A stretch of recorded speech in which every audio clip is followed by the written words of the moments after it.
Come on in. Come on in.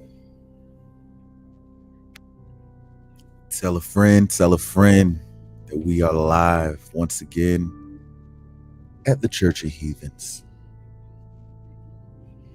It's been a while. I am aware. Been kind of focusing in on other commitments. I apologize. But it's good to be back. Much needed return and completion to this conversation and reaction. No time just shifted, so bear with me. Let's figure out a good time to connect for these, since a considerable amount of my audience is on the East Coast. And I am in the one state that does not do daylight savings time. So that means that in this time of year, I am now 3 hours behind you all, where I was 2 hours behind you all. So it's complicating things a bit.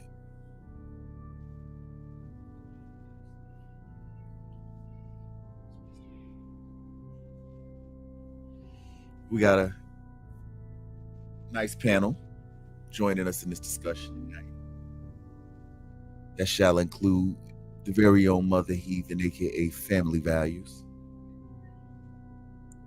She'll be logging in shortly.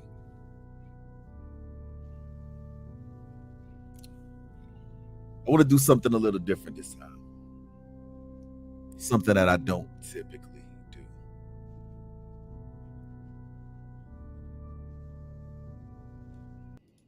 I want to start this one off with prayer.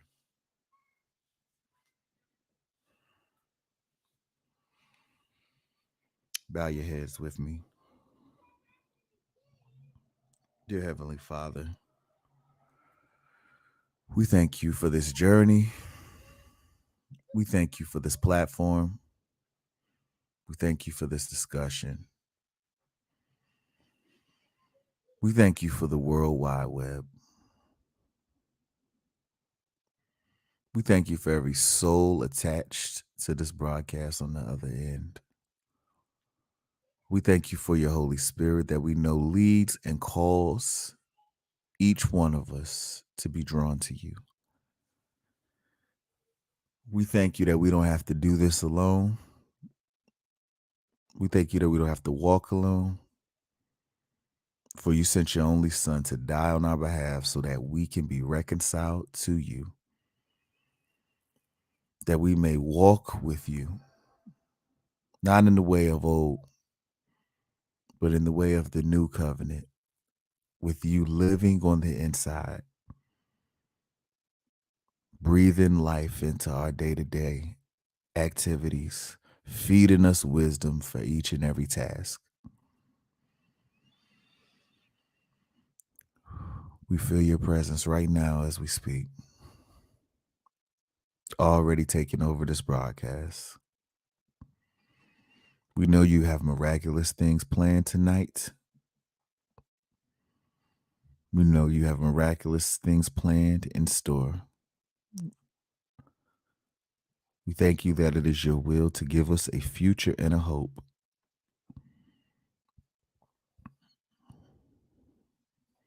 That we take not again the spirit of fear to make us run from you, hide from you, and condemnation, but the spirit of adoption by which we cry, Abba, Father.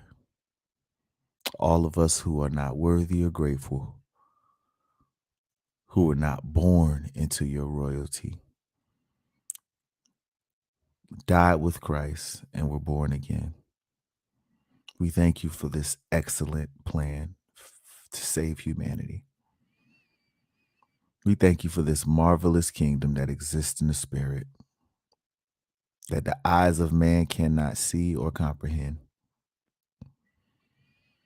but the eyes that you give us in the windows of our heart gain every understanding from you, Holy Spirit, who promises to teach us all things, that we may need no man again.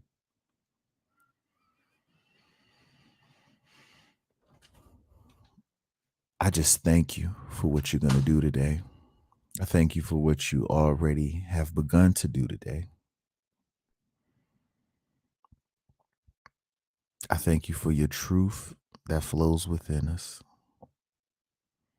I thank you for your grace to accept your truth and to cast down every stronghold, every lying argument that exalts itself above the knowledge of you.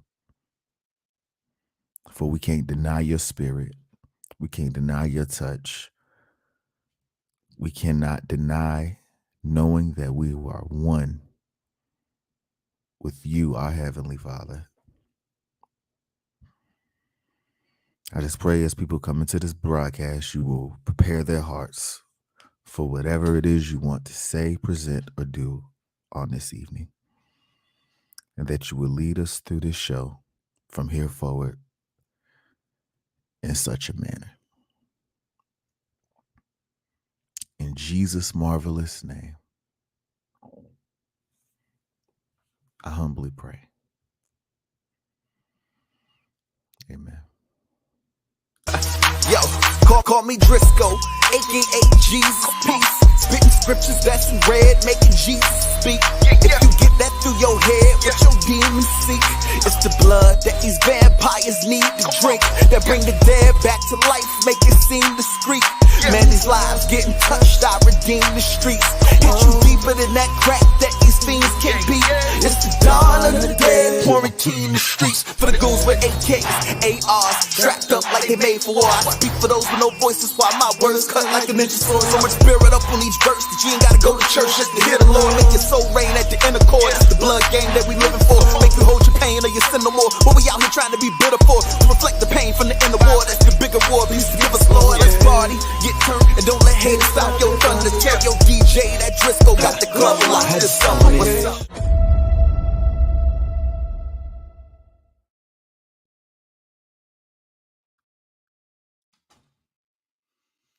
Good evening once again. For those who were here for prayer, that is how we're going to start this broadcast from now on. So I expect you all to hold me accountable and true to that. My faith is at the forefront of everything I do, and it's very important that we allow the Lord's leading in all of our moves. But with that said, welcome back once again to the Church of Heathens, where myself, Bishop Heathen, the chief of all heathens, and a collective of heathens gather in imperfection as one body under the Lord to discuss cultural issues pertaining to the world that we live in today from a perspective of our faith. With that said, let me introduce you to the panel so we can get back into this discussion on the Vice panel that I was on that came out a couple weeks ago. If you have not seen it, go check that out on Vice's YouTube channel. We started this reaction, got away about halfway through it, and we was so engulfed in conversation, we did not have an opportunity to finish it. So that's what we are looking to do here this evening, and also go into some more things pertaining to it, as there has been some reactions. And the internet's been, they've been a little surprised by some of the things that I've said. And I'm shocked at the reaction that I'm getting a little bit. Like I understand that my capacity to say things that are provocative is abnormal in today's world. But what I didn't realize is how many people would be positively affected by it as well. So I'm impressed to learn that there is a balance out here, and that the loud minority does not speak for America in its entirety. So with that said, let's get to my panel. First and foremost, gotta welcome my beautiful wife. Some of you know her as Mother Heathen here in the Church of Heathens. Others may know her as Family Values. I just adore this woman. I appreciate her support on this. We've gone through a lot. You know, we're coming up on our 7th anniversary this year. And man, there's nobody I would rather be going on this amazing journey with right now than this woman, because God has graced and equipped her to understand how to deal with me through each and every season and be the helpmate that I need. You know, you can go out here and find any woman to show up at a wedding with and take fancy pictures for Instagram. But the real reflection of a wife is seen in the trenches. It's in the private moments, it's in the darkest times. That's where she's really put the test, and you find out if what you got is refined, is it a jewel or does it just crumble under pressure? This is a woman that only got stronger under pressure. And not the strong that we praise in the Black community that says, I don't need you, but the strong that recognized how much I need you, you being me, and saying, I am going to endure everything it takes to be the curse breaker for my family and make sure my children don't have to be raised and go through the things that I had to. And I admire that strength. It's one that I have not seen before in my days, personally. And it's inspiring for me to see the process of what she is becoming. I feel like Ephesians 5 in the scripture that speaks about submission, where it says, in the same way that wives are to submit to their husband as unto the Lord, in the same way that Christ is the head of the church. And it talks about how he saved us, he sacrificed for us, he washes us with the word so that he can present to him a spotless bride. So his sacrifice, his willingness to die for us, his teaching us day in and day out patiently despite our flaws, is the exact thing that allows him to present ourselves back to him as a spotless bride that he can be proud of, that he can show off to the world, that he can utilize to conquer evil in every territory.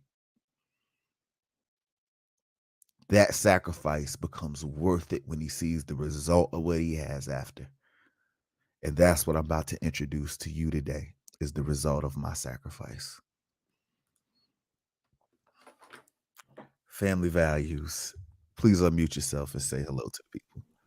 I don't even know how to follow that up. That you had me in tears. I'm just honored to be your wife, and I love you. Thank you. I love you too. Without further ado, next person we're bringing up goes by the name of Smitty. If you tune in here, you will also know him as Pastor Heathen. He's a brother that I've known for quite some time, man. We've gone through plenty of ups and downs. We've seen each other grow through multiple seasons um, of failure and winning seasons. And I'm excited to have him here in this moment with us, also ready to talk about one of my growing seasons, but also how it affects him and reflects in his season as well. Brother Smitty, aka Pastor Heathen, welcome up to the show, man. Yo, yo, yo, what's poppin'? Another day. How you doing, sis? I'm getting myself together over here. Man, man. Smitty, you want to say anything to the people? Introduce yourself. Smitty, uh, local pastor here. Not just the title. Um, and your local neighborhood libertarian. Let's get this rocking. Amen, amen. Long overdue. Um, Red Lipstick Vibes. Hello. Appreciate you joining the podcast. Um, Last but not least for now, we might have some more church members joining later, but we got my brother, my friend, someone that I went to high school with, and we barely spoke to each other, man. We both had mutual friends, and as adults, we began to come around each other more, and really just took a liking to the guy, man. He got a real humble, laid back spirit, um, but he's also just down to earth, and it's just he takes life one day at a time. He quietly wins. He ain't worried about what everybody else going on. I can always respect a man like that. So I'm happy to have him here. Brother Kel, introduce the people, man. Let them know what's good. What's good? What's good, my fellow heathens? Yeah, my fault. Now I'm running behind. Shoot, just got out of church myself. Got to go pick up some packages because I got conference next week. So, but we here. Get back to some truth, man. So, All right. if Right, you in right. 757 the plug, you need some tech help, hit me up. What's your how do they find it? What's your business called? How they reach you? So, if you're on Facebook, you reach me at Kel Hawks. I'm there. Instagram, Kels underscore is underscore back itself here. Twitter, if you can find it, the Ascend 88. Word. Make sure you contact Kel for all your tech needs. From my understanding, if he's still doing it, he'll actually come to you. I don't know many people out here that's willing to do business like that. So, um, yeah, make sure you hit him up, man. I support that fully, 100%.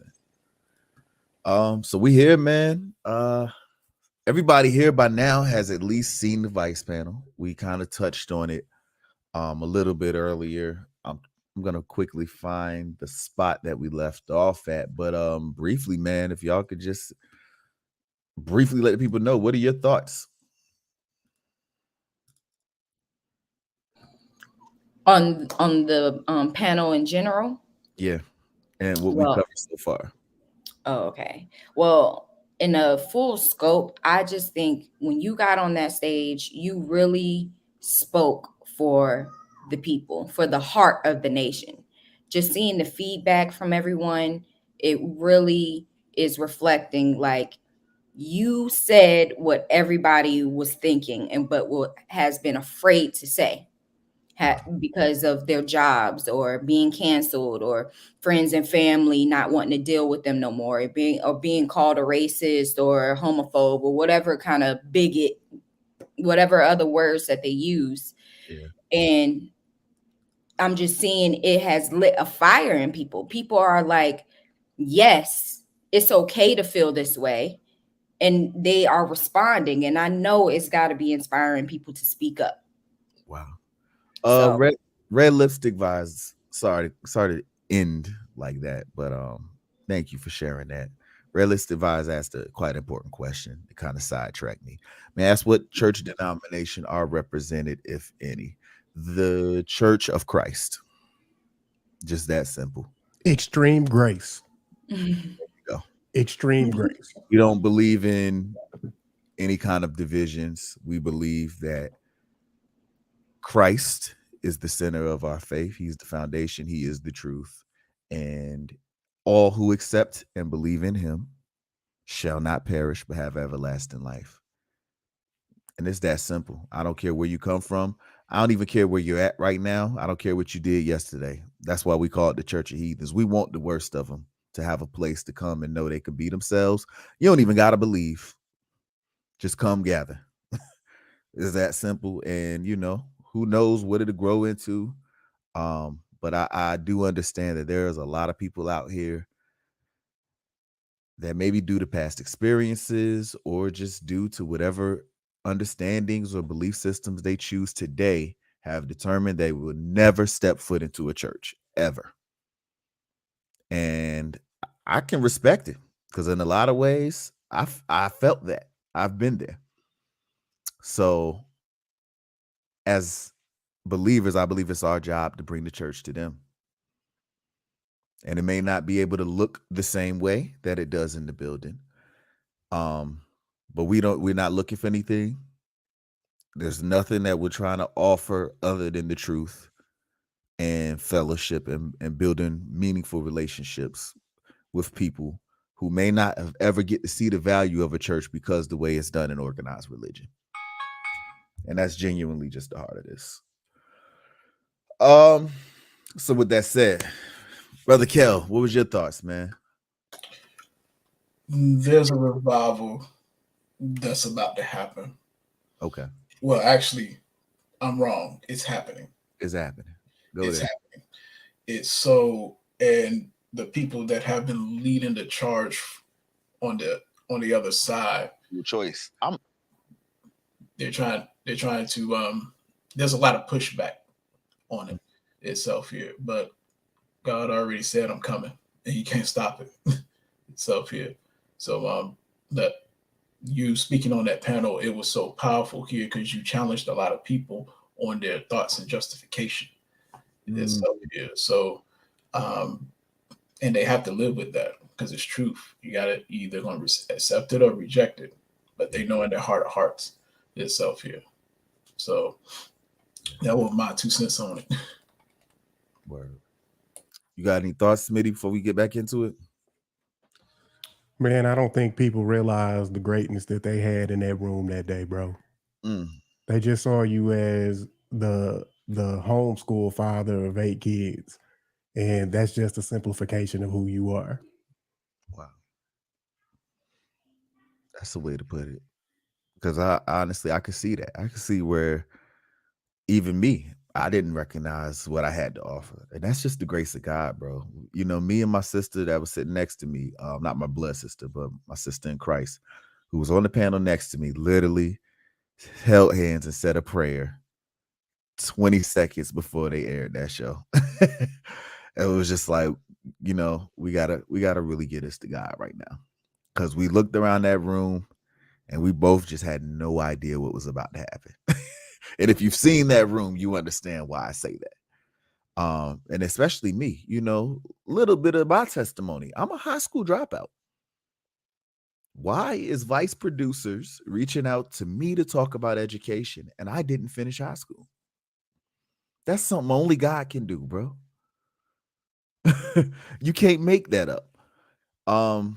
And afterwards, I'm hearing people say, like, bro, you owned it. You were what we needed to hear, this and that. You know what I mean? And they really like loved what it is that I had to say with that said. So Ears are itching for the truth now. And the only way to scratch that itch is to give them truth. The more truth you give them, the more satisfying it feels. Absolutely. Absolutely. And at the end of the day, the parents needed a voice. And I'm happy to be able to be that because that's the perspective that I came from. Is that at the end of the day, these are our children and this is our future at hand. And if we as the parents don't take a stand and we allow the government to decide what's going to happen with our children, we got to live with that. We can't be the grumpy old people in our 50s and 60s talking about, oh, y'all young folk this and what the world used to be like if we ain't do nothing. Shut up. Because it's our fault. So without further ado, man, let's get back into this thing. Everybody that did join, we appreciate you. Make sure you please smash that like button and share this with somebody that you think would benefit and enjoy this discussion. Hey, before you do this, real quick, send the panel to me real quick, just in case any technical difficulties happen, and then I can run it through my way as well. And I see what minute marker you on as well. You talk about the video? Yeah. Okay. Just send it to the page real quick. That way, if we run into any technical anything, then I can also run it. I'm already screen sharing. Can you just look it up? It's I got you. Go ahead, do your thing. Guys, that's health. Watch another video. Yeah, it was health class. And then we didn't talk about sex education. So this is where we kind of get into the sex education part. Let me back it up a little bit. Age do you think sex ed home and middle schoolers are getting pregnant anyway? A little bit more. And the stuff, every child is different. Some are not developmentally ready for this or mature enough for it. I grew up with abstinence education. That's pretty rough. Where we didn't talk about sex ed until middle school, but mostly 10th grade and high school. But I think that middle school is far too late to be talking about sex ed. And it's not because I think that second graders are, wanting to be promiscuous, but like having sex ed scaffolded because it is a preventative measure against sexual assault, often being done in the home. Just because that happens in the home doesn't mean that we need to label all parents as not capable of teaching sex to their children and giving it to teachers. But teachers, for a lot of children, are the only trusted adults, and it is incredibly dangerous to remove teachers who are trained professionals to deal with these crises in the home from the situation. And that's just like a funnel for child abuse. I think a huge thing that's missing in education in the school. Before we go into his point, what do y'all think about that right there? The idea that sex education in the schools is vehemently necessary because of the simple fact that a lot of abuse takes place in the home, and if you don't got the teachers to teach the children about what to look out for, the parents could be hurting them. That's a direct blind eye to the fact that teachers can be predators too. Thank you. Facts. Big facts. If you have a teacher, I mean, even if I had a teacher that I knew personally, I wouldn't want that person teaching my kid about sex. That's a morality thing for me, and I think that it's up to parents to teach children that. Yeah, Facts. Yeah, I concur.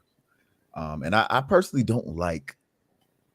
She was an educator, public school teacher. I think she said for 4 years, and now is a stay-home mom. She didn't clarify if she homeschools, but I take issue with that because she's so pro public school, anti school choice. And it's like she is the perfect example of one that believes the government knows what's best for your kids. And it irks me for her to present the idea that it's her job to protect my kids from me. That's a problematic mindset. And when you're pushing that in education, I think it makes me even further question your motives with everything else that you're doing, because you don't think that I'm good enough or qualified to raise my children. Yep. She's the type of woman that'll tell your kids to let her know everything that's going on in your house. Yes. And the day that you were scrambling for some food or something, she's gonna call CPS on you. My God, you're right. I mean, can we call it a bigot? Innocent? Yeah, I think she's blindly trying to speak for quote unquote disenfranchised people.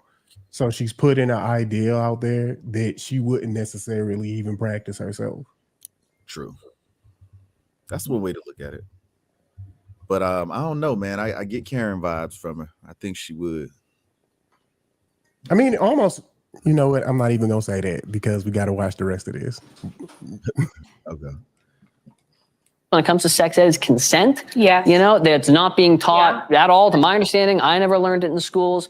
And that creates consequences when you look at the situations that are going on here. I think that we have such a hypersexualized society. Obviously, kids are having sex younger. They're hooking up younger. It's just reality. I would rather those individuals, and also from a pro-life perspective, know how to have safe sex and preventative sex that prevents pregnancies than them to just go around willy-nilly just doing whatever they want. So there's a lot of middle schoolers in the Dallas-Fort Worth area that are getting pregnant at earlier ages. And we're starting to rank like the highest nationally in terms of middle school pregnancies. And that's because a lot of middle schoolers are, again, like you said, like getting sexually involved earlier. Whatever it's the Cardi B music. Whatever it is, it's happening. And we need to be able to address it. And students need to be able to be equipped with the skills to understand how to have safe sex. If parents aren't having those conversations at home and middle schoolers are getting pregnant anyways, like why can we not include that in the school so they have some form of information? Again, it just... Go ahead. And you have to question why, now that we have this extensive sex education, are younger and younger kids having more sex? Exactly. It's not fixing anything, clearly. It's not fixing the problem. I can barely hear you. Can you hear me better now? A little bit. Yeah, because it's not fixing anything clearly, and a lot of people were triggered by the Cardi B music. That was one thing that a lot of people commented on, and I'm just like, is it not? What is y'all thoughts? I mean, do we not believe that music is influencing the culture? That entertainment influences the culture? I mean, it can, but at the end of the day, you the parent.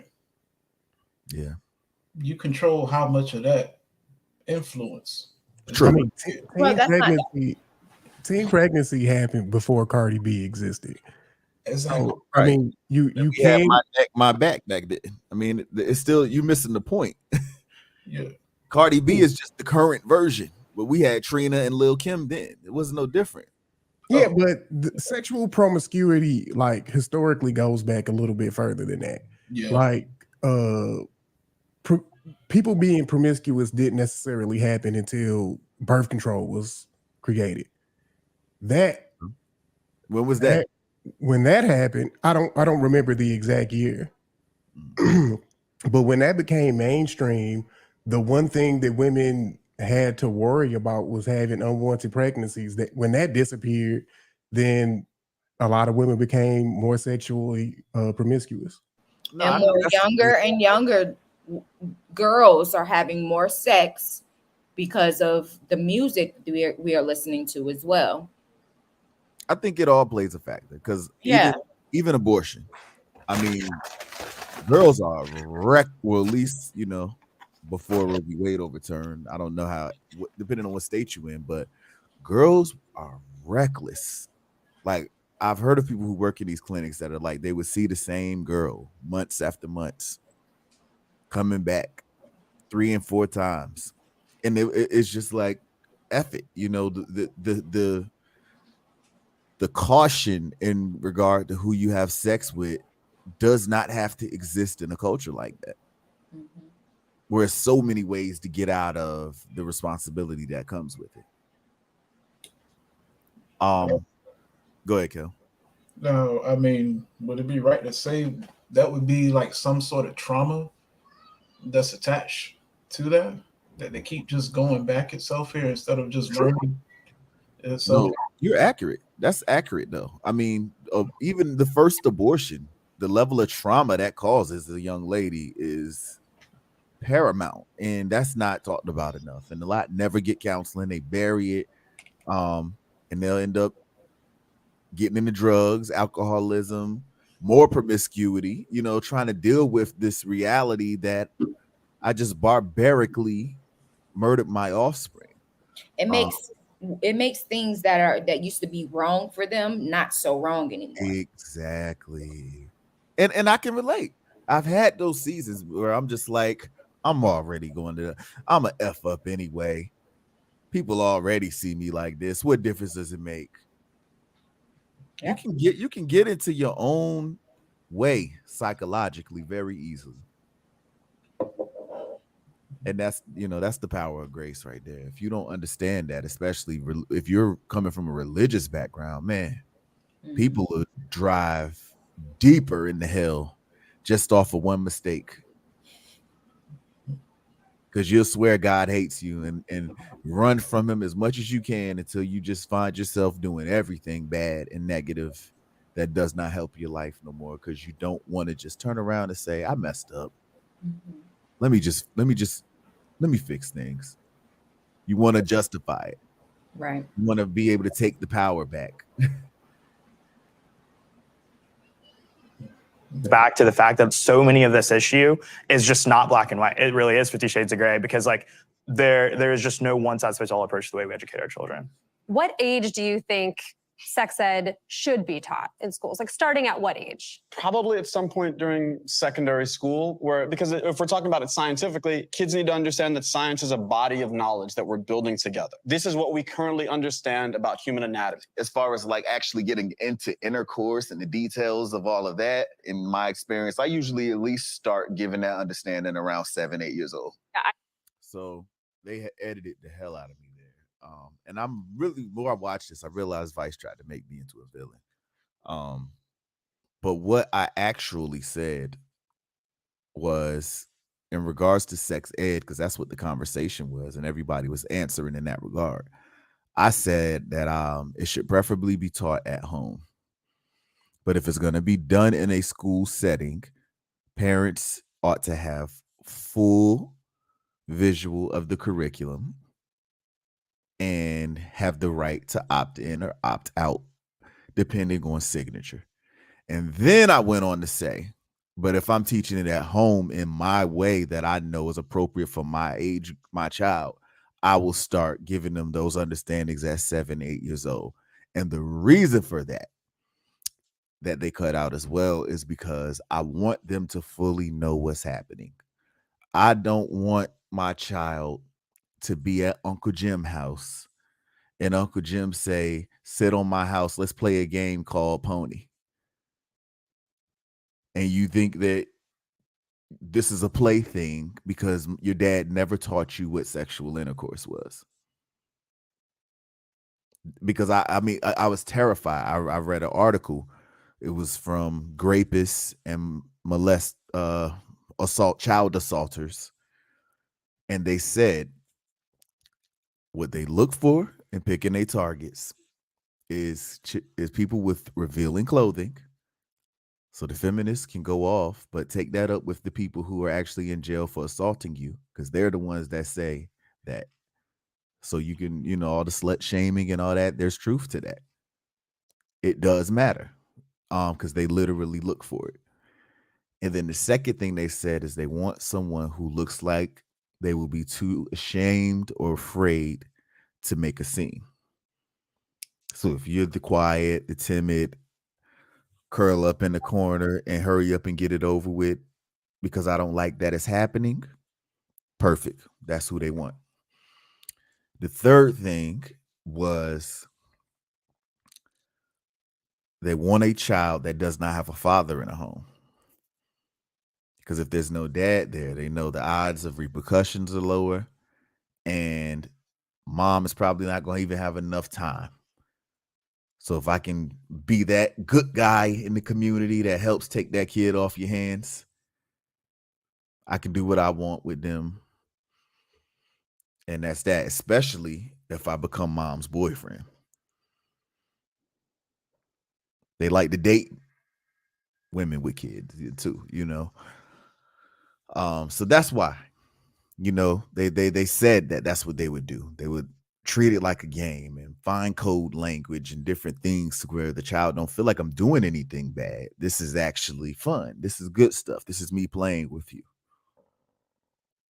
We're friends, right? Well, this makes me feel good. Don't you want to make your friend feel good? Well, you play with me like this, and then I play with you like that. Just don't tell mommy, because this is our secret game just for us. So in my household, I'm going to thoroughly let my children know in a way that's appropriate for them, though, because I believe that God has gifted me to be able to do that. I don't trust that the government will be able to do that the proper way for what my child needs.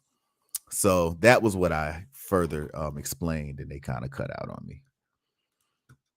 Wow, that's the first time I heard you explain that. I didn't explain it. I didn't say all of this stuff I said at the end, but yeah, but this the initial part that I said before I went into detail about the article I read. Okay. Is what I said, and they cut out. Still, that's wild. They cut that out. They made it what it looks like, and I've seen this happen a lot with media. They will find the good guy, the person that they know the enemy is going to align with, and clip him up to make it sound like he's aligning with what they're trying to say. Right. Ooh, you're right. Because you said 7, 8-year-old, and I'm like, well, no, not in school. Exactly. But yeah, you were saying at home. Exactly.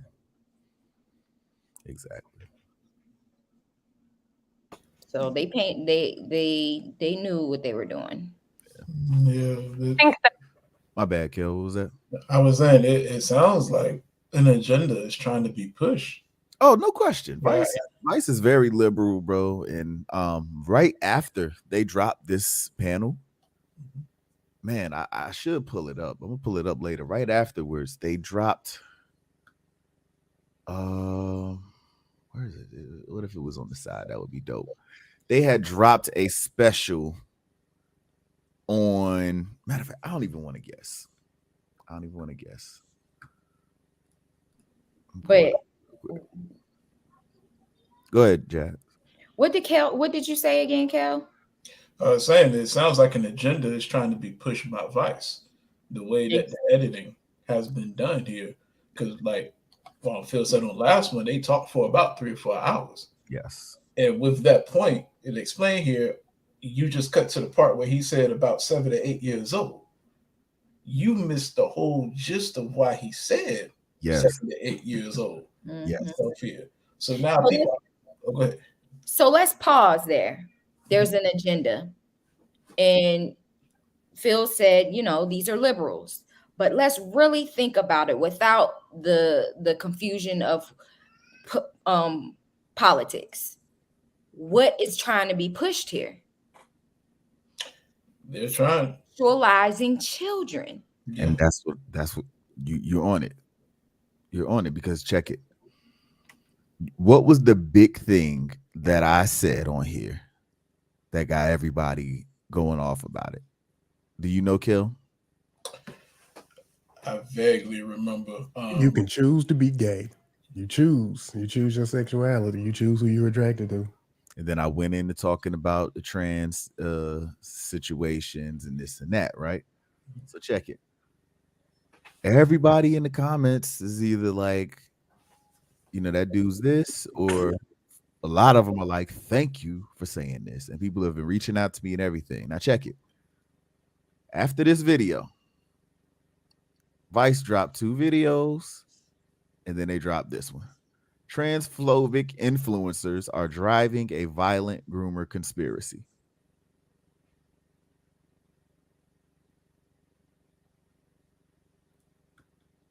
That's how they're going to combat the message. That's all they have to say is that it's a conspiracy. So, and these idiots are going to believe it. Transphobic. I want to read it again. What did they say?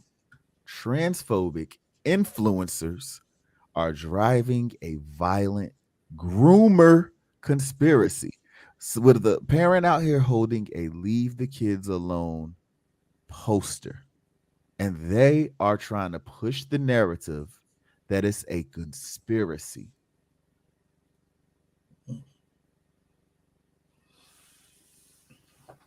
What are y'all really trying to do, Vice? What are you really after? Why do you want to silence influencers who are calling out a grooming agenda? It sounds like the money good.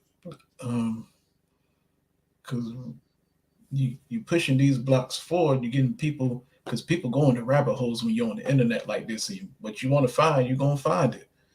So by doing that here, they can follow a trail and breadcrumbs itself here and lead people to a way of thinking that's false, but it'd be indoctrinated as truth here because Vice put it out. You know what? Just for that, Vice, we're going to do an episode on the groomers because we're going to bring y'all the proof. Yeah, that's conspiracy. Yes, that's what I was going to say. How is it a conspiracy when there's videos everywhere that's showing what's happening? And then they calling it transphobic. Why? What does it have to do with transphobia? Who gives the phobia thing is just to shut down your ability to commentate on it. So, and or cut other people off from listening to you. When you add the word phobic or whatever, that's them not being able to combat whatever is being said about them. So therefore you are this evil thing. Listen, I want y'all at home to Google transgender impregnates women in prison and watch how many articles you see pop up. So this is a conspiracy, but the problem is they're trying to use this trans agenda to open this door of like assault on our kids, bro.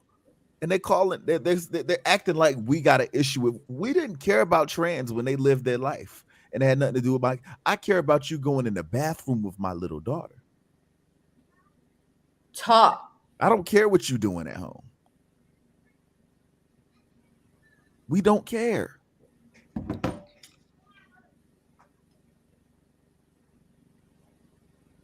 Is a man, is a person with a penis and a wig on in the stall next to my kid.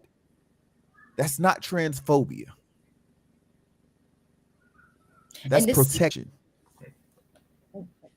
The sick thing about it is that there's people who really are putting trans rights ahead of this. I've argued with people, and like, I have proof. I'll send it.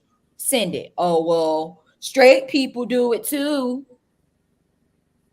Straight people rape children too. So does that mean it's okay?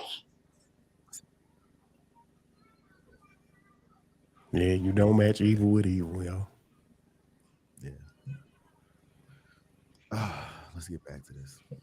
Sex ed is a lifelong discussion, and it starts, as soon as you can communicate. Now, that doesn't mean that you are giving a high schooler's curriculum to a 3-year-old, but I'm already talking about consent and using proper anatomical language with my children, and that's where it begins and it ends in adulthood. I think as long as it happens in a way such that... I actually agree with her on that part, with the anatomical language. Like you were making that, like kids are being she's doing it. She said she's doing it. Yeah, that's the important part to catch. She said with my children. I don't know if she means her own or with her students. If she means her students, then yeah, I feel you. That's it. That's it. Yeah, and it could be both. It could be both. Yeah, could be both. Prioritize. I would say go back to the way it was when I was in elementary school. They separated the boys and the girls, and the girls watched a video about their period and all these things. The guys watched another video. Yeah, it was health class. Mm-hmm. And then we didn't talk about sex education, the actual contraception, all of those things until high school. I think we need to separate health education from sex education. Health education should be lifelong. No sex ed for now, the way it's being taught in a lot of these states. Let's talk a little bit about other things that fall under the responsibility of what teachers do in the classrooms. What is CRT? Critical race theory in reality is this complex legal institution that relates race to all of the institutions of America since its founding and since its birth. And it's something that I've never learned about in my classroom. I don't have any friends that have learned about it in their classrooms. It's something that's often taught on the graduate level or the undergraduate level. So I think that it's kind of not a great term to use in reference to conversations surrounding K-12 education, because it's not actually something that's even on the docket for consideration. That's a perfect description. I could not have done a better description if I tried. It is in our schools. I saw the lessons that contain critical race theory in California. It said the words critical race. It said the words critical race theory. And yes. She's not wrong. Yeah. She's not wrong, because some states have implemented CRT into their curriculum. It means different things for different districts. So before we get into the CRT thing, I love how she's not wrong. So now he's saying she's not wrong, but right before you was just celebrating high school student who said that it's not a thing. It was you go, girl. I couldn't have said it better. Which one is it? Is it not a thing, or is she not wrong? Yeah. But this critical race theory is an exhausting issue, so I'm gonna let them play through this before we give our feedback. So this is about to be a very complicated conversation. So in my district, and this is in California, they're requiring a class called ethnic studies in order to graduate. And in the class, they were taught about critical race theory. They were taught the definition. They were taught to analyze school policy through critical race theory, and they were taught how critical race theory is beneficial to analyze the US. It's basically like this idea that every institution in America, every institution, that interaction that you have has some sort of element of race. And usually there's a hierarchy of oppressed versus oppressor. And there are kids in America in K through 12 that are being taught that. And I'm so tired of people saying that's not happening when it is. And then when I expose it, I'm being called racial slurs and names for exposing it. And I'm like, come on, guys. So I think we need to stop saying it's not being taught in America and change it to, should it be taught in America? Because it is.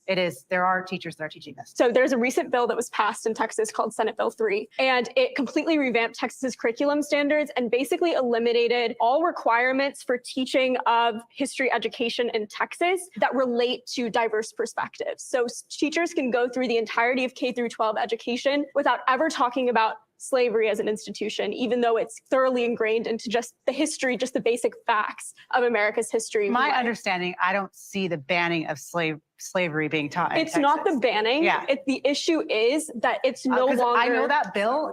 It's no longer required. I know that bill, and I know it also states that you're not supposed to teach it in a way that causes mental anguish. So it does not ban it. It doesn't ban the talking of the institution of slavery, but it does create a loophole for teachers to never touch on the topic at any point in a child's education. And that is something that is happening. And it's something that is happening to peers of mine. It is something that is happening predominantly in communities outside of, I guess, my home city of Dallas, but having traveled and having talked to students across the state of Texas, I can confidently say that there are teachers who are not teaching very key facts of American history because critical race theory conversations have so clouded the teaching of history as an entire How many classrooms have you sat in for her to have that knowledge? Yeah, I don't believe her. She's talking about from traveling. No. First of all, maybe you ask some liberal, purple hair, disgruntled, I hate America student what their experience is, and maybe they're in a grade where teaching slavery ain't part of the curriculum that year. You don't learn the same things every year. There may be 2 to 3 years in my education where slavery was a part of the curriculum. You don't learn slavery in geography. You don't learn slavery in U.S. government. There's a time for that. If it's an American history class, slavery will be taught. That is not happening. Yeah, well, what liberals are doing though, or what they want done, and they're saying that it's not being taught, is they want white people to be punished and they want them to be seen as evil people. They're like, yo, shun white folks, yo. Look at what they did. And they want people to be punished now for things that their ancestors did. Right. And they want that taught on a curriculum basis. Like that's insane. It is. And my kids won't be a part of that. That's foolishness. Yeah, I think 12th grade, you're doing either 11th or 12th grade, you're doing U.S. history. And then the year after that, I think, is a government class. Now, I will go as far as to say this. I had to figure this out as an adult, like during the Reconstruction era, how great Black people were doing at the time. People never bring that up. People will never bring up the fact that the actual first slave owner was a Black dude in America. Yeah. If you want to teach slavery, teach it all. Yeah, like nobody brings like all the facts. Like it's always pointing the finger or making somebody else out to be the snake. Yeah. Yeah, and that's the issue, I guess, with the CRT. To be all the way honest, it's not a hot button issue for me. It's a huge issue for conservatives. I don't give a F about no CRT, to be honest. Like, to me, they make a huge issue out, and I can understand people's reason. Especially if I was white, maybe I would care more. So I fully support their right to stand up against it, but for me, it's just not that important. As the sexualization of our children is. So, as you see, I didn't have much to say about CRT. I'm like, whatever.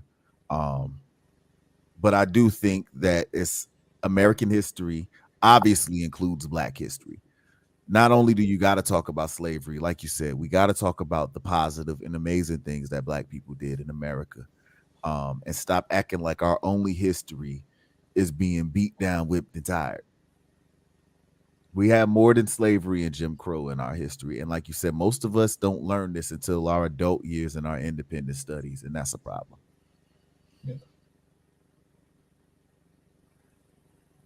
CR anymore. It's called diversity, equity, and inclusion. It's called all of these different names and labels because of how divisive of a thing that it is. And I think at the end of the day, the big thing here is that let's teach Black history. No one on the right is saying, do not teach Black history, do not teach slavery. If we forget those lessons of the past, we're bound to repeat them. But what we're also saying is that stop being vindictive towards white people for being white. No one alive today was a slave, and no one alive today owns slaves. And so for white children to sit in a classroom and be blamed for sins that they themselves did not commit is wrong. For Black people, for Black children to sit in a classroom and be told that because of the color of your skin, well, it doesn't matter how hard you try, you're really not going to go that far because the society hates you, and then you have all of these structural barriers preventing your success. That is also wrong. That is not lessons of hope. That is not lessons of opportunity. And I think that is what schools should be about. You can't create the next generation of leaders if they are never capable of seeing themselves as leaders, right? He was spot on with that. That is what CRT, unfortunately, in some. He was spot on with that, bro. He was spot on with that. Very spot on. I mean, to me, that was like a form, because it's like a form of oppression itself here. A lot of us don't realize our potential here because some of us come from that, where we're taught no matter what we do, or we got to work twice, 3 times as hard to just get where the other races can just, just skip to itself here. I call it weak nigga syndrome. It is. My mother never taught me that because I have Black in my system, that I would have to work twice as hard to compete with white people. Because you ain't full Black. Yeah, she always just taught me that other Black people would hate me because I'm light skinned. Well, I mean, was she wrong? No, she wasn't. She wasn't. Now that I've become a grown adult and I can carry myself a little bit better, it's not as big an issue as it was in the past. But yeah, I think more Black people hate me than white people, and I can honestly say that and not feel like I'm being disingenuous. I can see that. You're like a present. Well, it's not like he's dead, but like Clarence Thomas. You remember when he went to when he was supposed to be a Supreme Court judge? The way that they tried to pull everything from underneath him because he thought for himself. This is the biggest deterrent in the Black community. Yes, is any Black person who thinks for themselves and does their own thing is shunned and made fun of. Yeah, but this is the funny thing about it. But then you get a white presidential candidate that tells you, if you don't vote for me, you ain't Black, and everybody do it.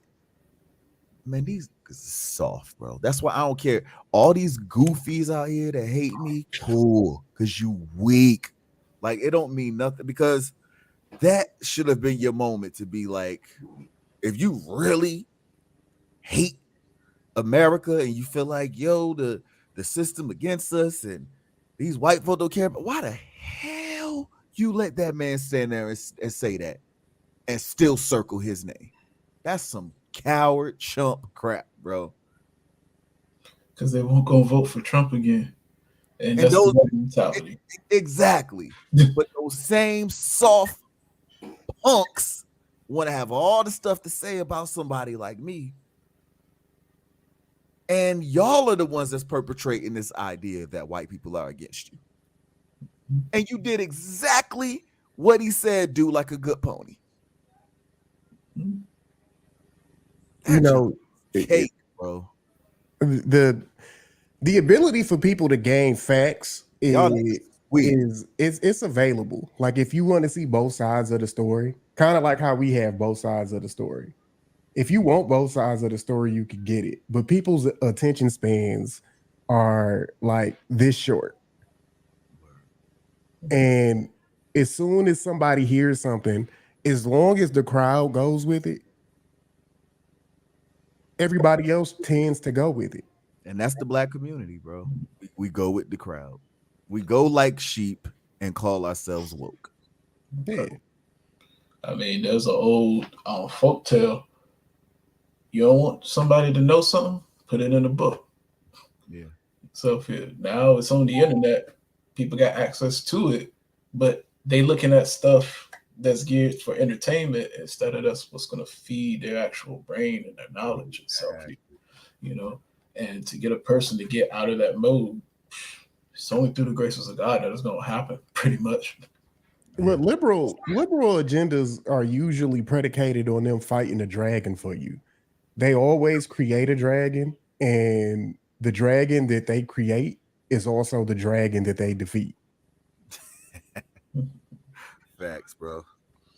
And the thing, bro, is, and that's the thing that we're refusing to see, because we don't want to, like Kel said, take the time to read for ourselves, to self-educate. We want somebody to follow so bad. We want a Malcolm X, a Martin. We want somebody to tell us what we're supposed to do. We love a Umar Johnson. Yeah. And there's people who know the truth, but refuse to stand 10 toes down, refuse to say anything, and are agreeing with the leftism. Yeah. Even though they know it ain't right, because it's it's a bully culture. If you say no, I don't agree, you're not a part of the community no more. Yeah. And don't nobody want to do that. And that's not even just a black thing. That's people in general. Everybody bowing to that, John. And I hate it, bro. Well, it's even biblical. With truth comes persecution itself here. We got a lot of weak people, a lot of people without no spines. Especially the men. The men are soft today. I expect women to follow, because that's what they were designed to do. You were literally made to help somebody. So y'all supposed to follow. I don't even blame y'all.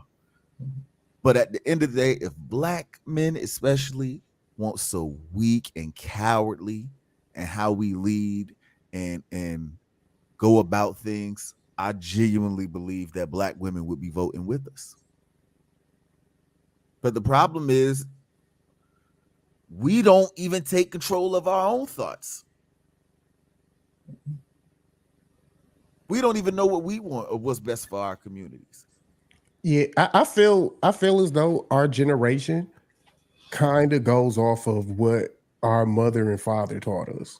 Like me and you know, like our circle, we're kind of different, but like, you know, when talking to everybody else, it's like, well, my mom voted Democrat, my dad voted Democrat, my auntie voted Democrat, so I'm gonna vote Democrat because that's who you're supposed to vote for when you're black.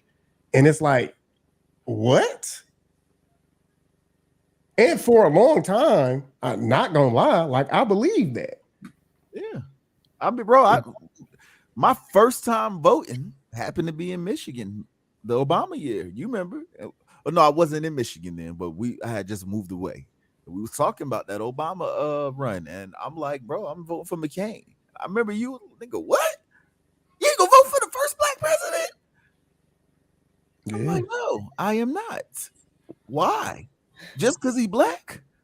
Ain't that just as racist? You sent me down a rabbit hole, bro, that lasted for a lot of years. I'm like, isn't that just as racist as not voting for him because he black? And we would be mad if a white person said that. That's a fact. But I'm supposed to vote for him because he's black? No. I don't think he's more qualified than John McCain. I think, and honestly, what I seen then and didn't know I seen, because God just gave me wisdom ahead of my time, is that the Democrat Party, and listen, for one, I'm going to say this. If we genuinely go talk about systemic racism, why would I think that they propping up this black man for any reason but to benefit them? Malcolm X put it better, yo. Why the hell are they going to put this man up? Everybody want him there. Whites, black, everybody wanted Obama there. Mm-hmm. And I'm supposed to believe that it's for our good. Yeah. Get out of here. Malcolm X said that these people are not really black leaders. They are pawns put there by white liberals. Yes. Y'all ain't woke because y'all talking about you woke, but they did the same thing with Kamala Harris and you fell for it, and you ain't seen her since the election. She ain't came out the cave yet. Nowhere to be found. She's embarrassed herself a couple of times, but it ain't nothing good. Therefore, it's not all over news media, because when all you spit out is word salad, She ain't done anything is the point I'm making. She ain't done anything effective or progressive for the communities that she put on her back and said, I'm here to represent. Yeah. No, the craziest thing to me, like when I learned about how elections work in 8th grade, I was like, why should I vote? Talking about what? The Electoral College? Yes. Bro. I was like, why should I vote? And then the older I got, I was like, I see why I don't vote. They not gonna let, especially people of other minorities, to come together and put somebody in office that the people really want. Because then you really lose power. Oh, well, no, you know that's not gonna happen. But bro, I would have argued against you saying why should I vote in 2019. But after 2020, if anybody tells you if you don't vote, you don't got a right to speak, miss me with that. Miss me with that. After 2020, after these past governor elections, miss me with it. Because everybody's saying why should I vote is right. In this current time, there really ain't no reason to. What we need to be fighting for is getting these elections official. Yes. Get to a point where they actually matter, where the people's voice actually get heard. And it's not a showcase for them to just put who they want in power. We need to go back to hand counting. Stop wasting our time. So yeah, I can't even be mad at you, bro. Yeah, that's the rabbit hole though that'll get your channel taken out. So yeah. It does to young children of color. What CRT means to me is obviously really different from what it means to you. And when you were saying before, like kids are being anguished, I am not for kids feeling guilty about being born in the body they were born in. That's not what I taught. What and did I you wasn't. teach? I mean, what did I teach? Well, for one thing, I taught about slavery. For another thing, I taught about like the ripple effects of slavery that we're still feeling today. In no way saying that people of color are less than or can't be, or no, not the opposite. Saying like people have Yo. All right. So what are the ripple effects of slavery that we are still feeling today? Go. Crab in the barrel mentality. Okay. So what else?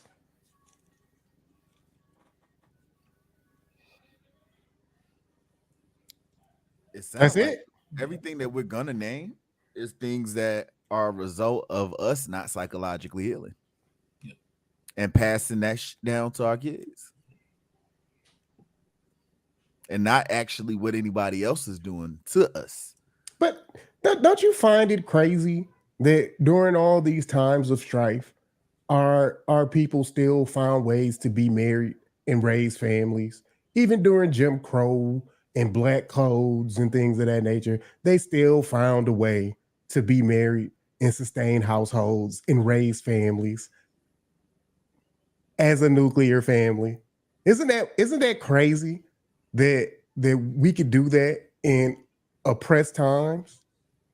And it seems when we're the freest is the time where we want to start complaining about something that happened so long ago. It is 2023. What in the hell did slavery do to you? Your favorite celebrity is a rags to riches story.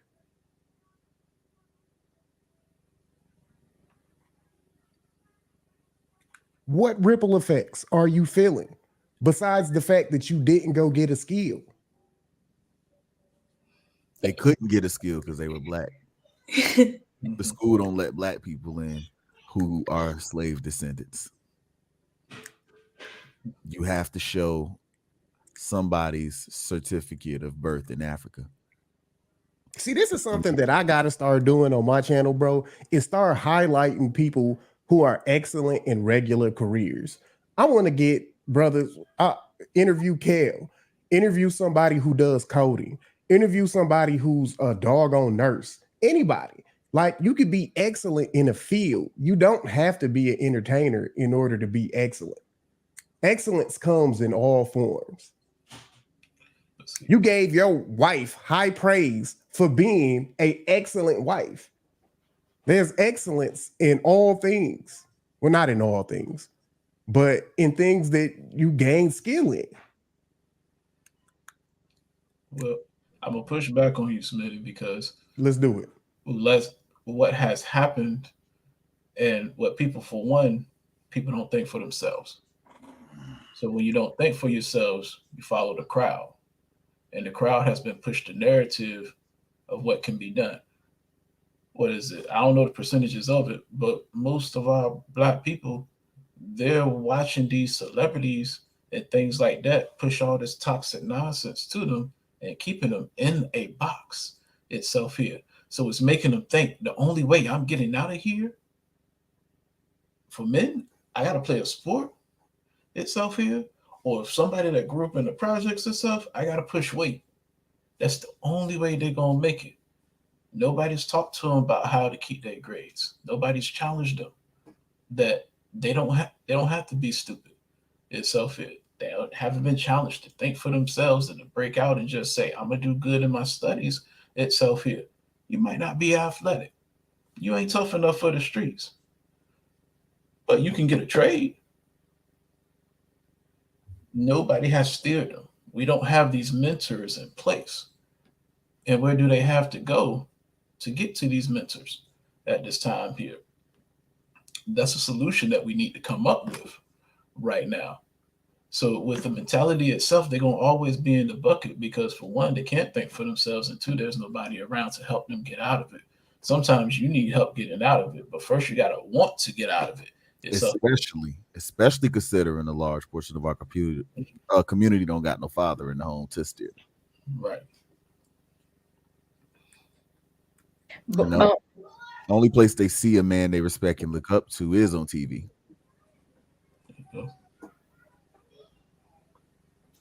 Which in actuality, kind of the wrong version of a man in most cases. Yeah, because that's what gets put up. Elevated. Yep. Yeah. So true. I got a question. During the panel, the vice panel, just these last few seconds, you said something. You was whispering. You said something under your breath. What do you remember? What you said? No.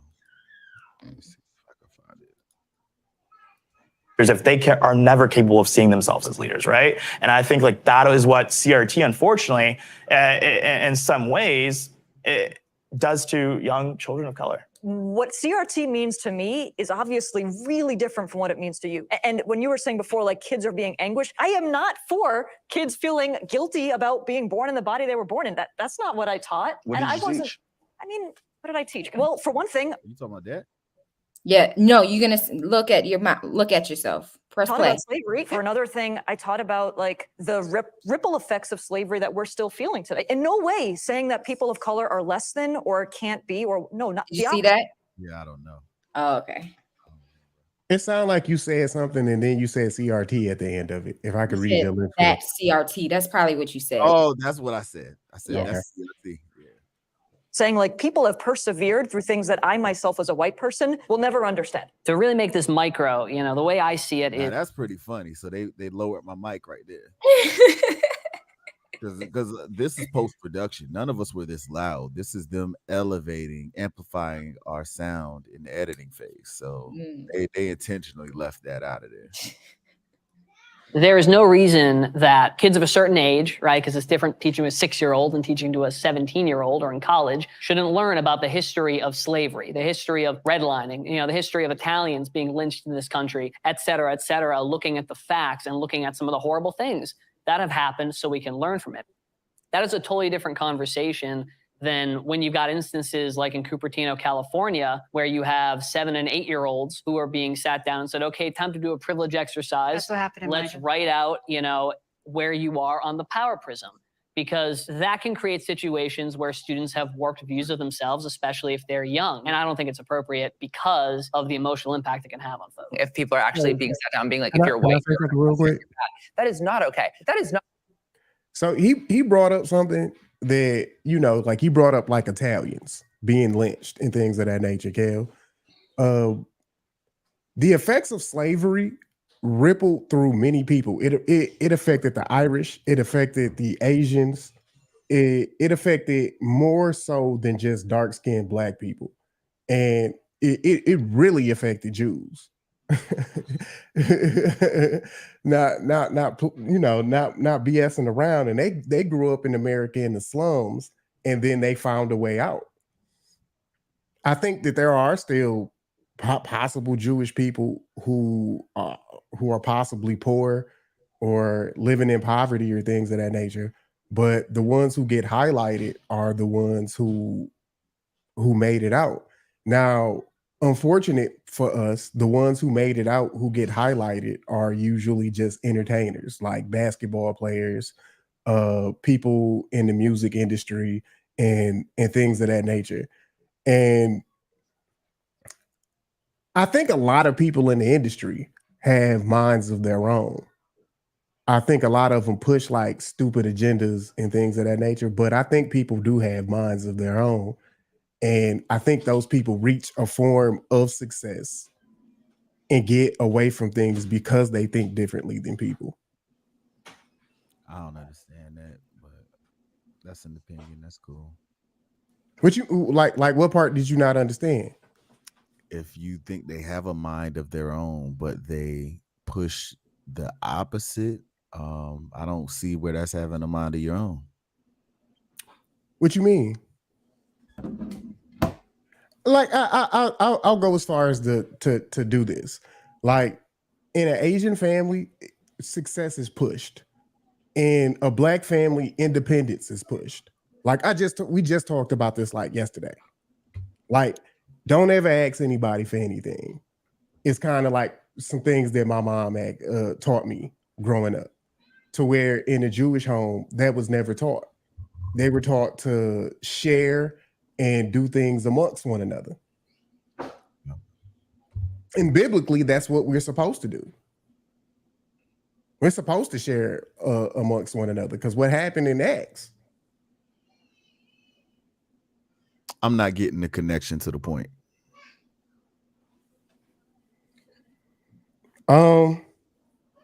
Even though horrible things happen to us, horrible things also happen to other people. There's a connection with media. Most people in Jewish communities, you'll see their names if you pay attention to credits. At the back of credits, they still do things in entertainment or whatever. They're just not highlighted. And hold on, I'll come back to it. So you like talk about production credits and stuff, and how they break down certain things.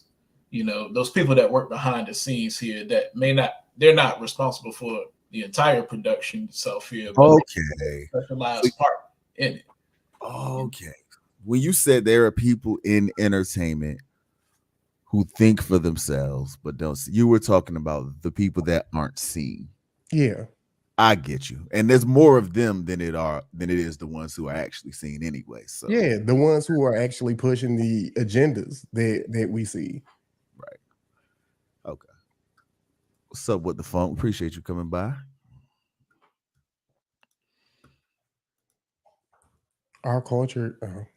CRT. That is not critical race theory, and that is not culturally responsive teaching. So it's not necessarily being blatantly said, but it's being implied over and over again. Okay, there is definitely a way to teach CRT without it putting anybody down. But it's like, hey, just so y'all know, if you're interested, there's different types of racism. There's the idea of racism as you treat someone differently because they're a certain color. And yeah, you could be racist to a white person if you don't like them for being white. Now, there's also systemic racism because we took a whole bunch of slaves from another country and brought them over here. But with that was disingenuous, because most who subscribe to CRT do not believe that blacks can be racist to white people. So I don't even know why he put that out there. The typical saying is that because blacks aren't the ones in power. They can't be racist. Said, right? There's different types of racism here, and you can expose yourself to different ones at different times, but you don't have to make anyone feel bad. You just say the statistics the way they are. You're not saying one person's good, one person's bad. You just go over the definitions. How should we be teaching race? Well, I don't think we should be teaching white privilege in the classroom. But teaching about race, like if you're, designing your ideal, setting. Yeah. I think how do you think race should be Is that because you think it doesn't exist, or because they can't handle it, or like I think what? Again, when it comes to the privilege discussion, like that's a great conversation for you to have with your child. But I don't think that taxpayer-funded hatred should. I ain't even noticed my boy CJ was up there with the bacon collar. He was what? I can't hear you. Up there with the bacon collar. Oh. Now, bro, I love you, but you up there representing PragerU. You ain't supposed to be up there like that. You should iron that collar, bro. That jump flipped all the way up. You fool. I ain't even peeped that. Like, yo, that joint is bad, CJ. Yeah, he fried that shirt before he went on. Like he just threw that joint out the washer and said, "Let's go, man." Hey, I would have had to step on it a few times or so. Something that we allow in our schools. Okay, bro, real talk though, like brother to brother, teaching white privilege does not inherently mean black people are less. Factually incorrect, right? So what is white privilege? White privilege is the idea of white people may have benefits that fall in a societal structure. Because they are white, they have advantages. Such as, for example, if you send out a resume and you make one name a white name and the other name the classic. What's a white name? The white name would John, for example, right? I know Black John. Okay, no, hear me out. Let me finish, okay? We did a study. I didn't do this study, but we did a study where basically it was sent out 2 different resumes. They were the exact same. Okay. Right? One was given. This is the difficulty with that. White name and black name. I guess I'm privileged to have a white name then, So how do we factor that in? When they see Philip. Oh, they just dropped him out.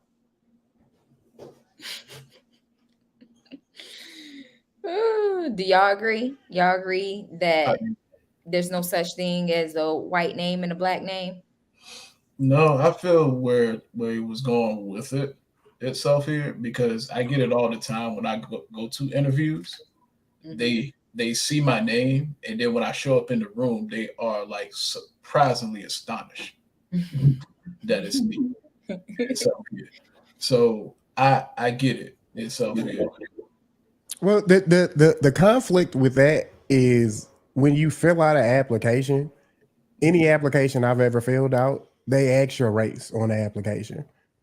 What? It says like, Caucasian, African American, Latino descent, other. Oh yeah, but you don't have to answer. Yeah, that's right. Yeah. So you could put other or whatever, but you can easily put that down. Well, usually it has a box that says choose not to answer, but if you put that, they're probably going to assume you minority. Yeah. And there was I could picture a time to where that was a thing.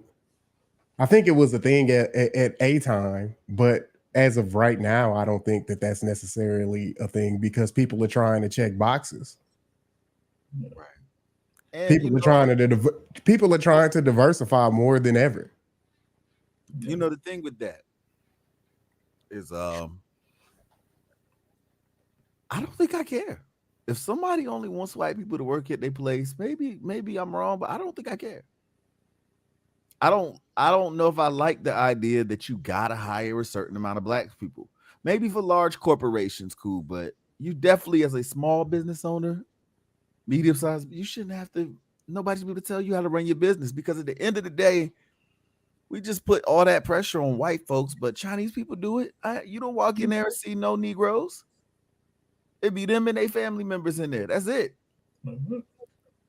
I had the luxury of working at a Chinese restaurant because I was delivering for them one time. But you think I had a W-2?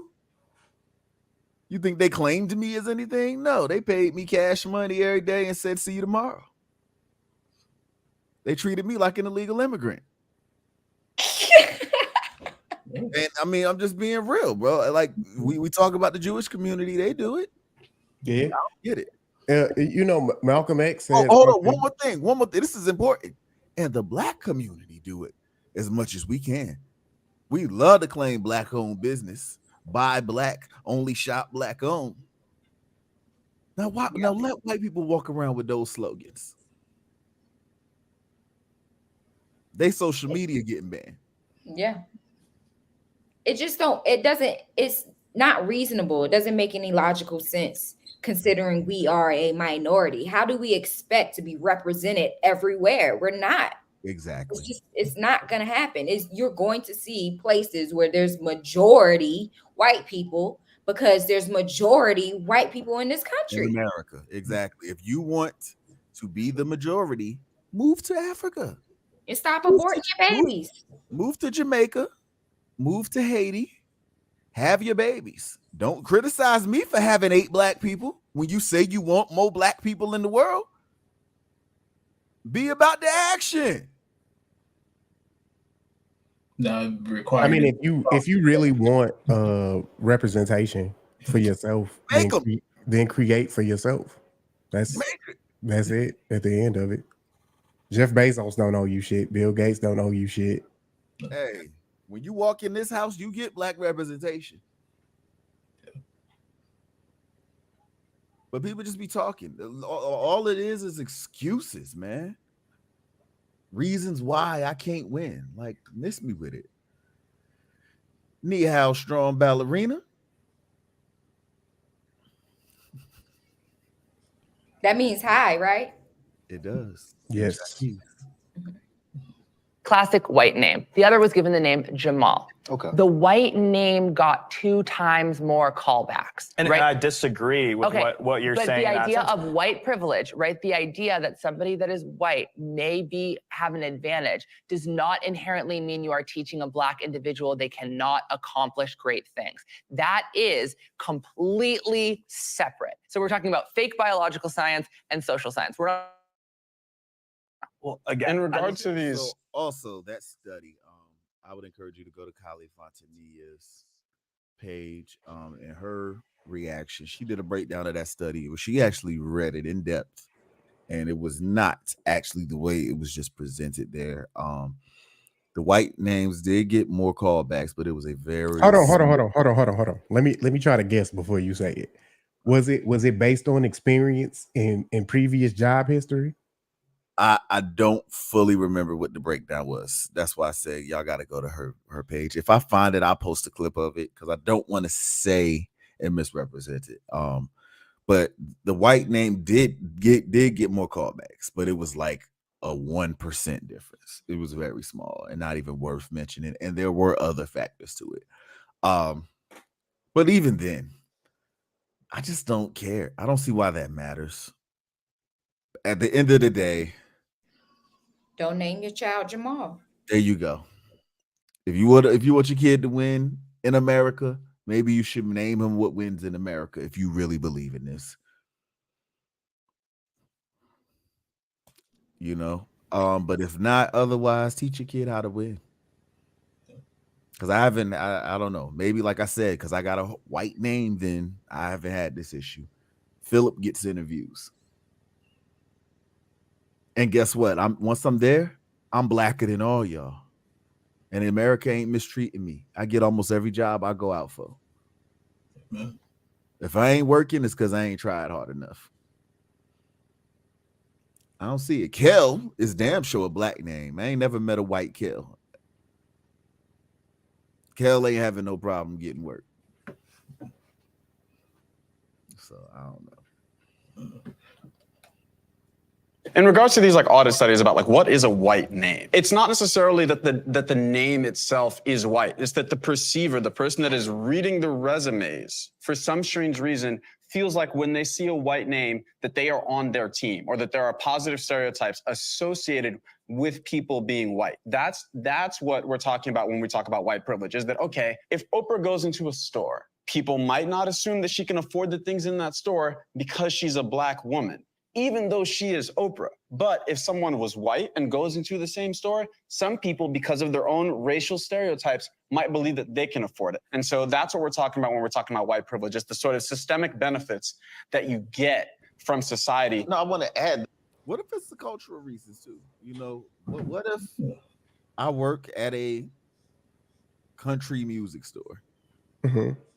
Is it safe to assume that not as many black people would really enjoy this for long term, and maybe them working here is just a means to make a little extra money for a few months? Would I rather shoot for an employee that may actually have grown in the culture to love what it is that my business is doing and want to be here long term? Is that a bad thing? No. Not at all. I mean, that's just go ahead. We should have every freedom to discriminate. People, like that's so. I mean, that's a natural human thing. We should be able to discriminate without having to abide by certain groups' rules, because it's only for black folks and gay folks that we got special rules.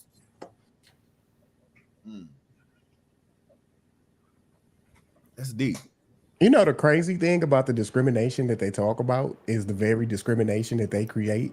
Yes. Like when people talk about like voter registration and then they put out stats saying that most black people don't have IDs. Right. Like, or don't have the means to go get an ID. Get an ID, yeah. Like that's insane stuff to put out, yo. And then liberals believe that, and then when they see black people, they're like, "Oh, look at this less fortunate person." Every time they see a black person, poor guy probably don't even got an ID to get a job. Right? How's he gonna get a job when he can't afford an ID? Oh, right. You so right, and I mean, I discriminate all the time. I say all the time, like, for certain things, I wouldn't hire no guy. If it's to work with my wife, I'm not hiring a man to work with my wife. Why? Right.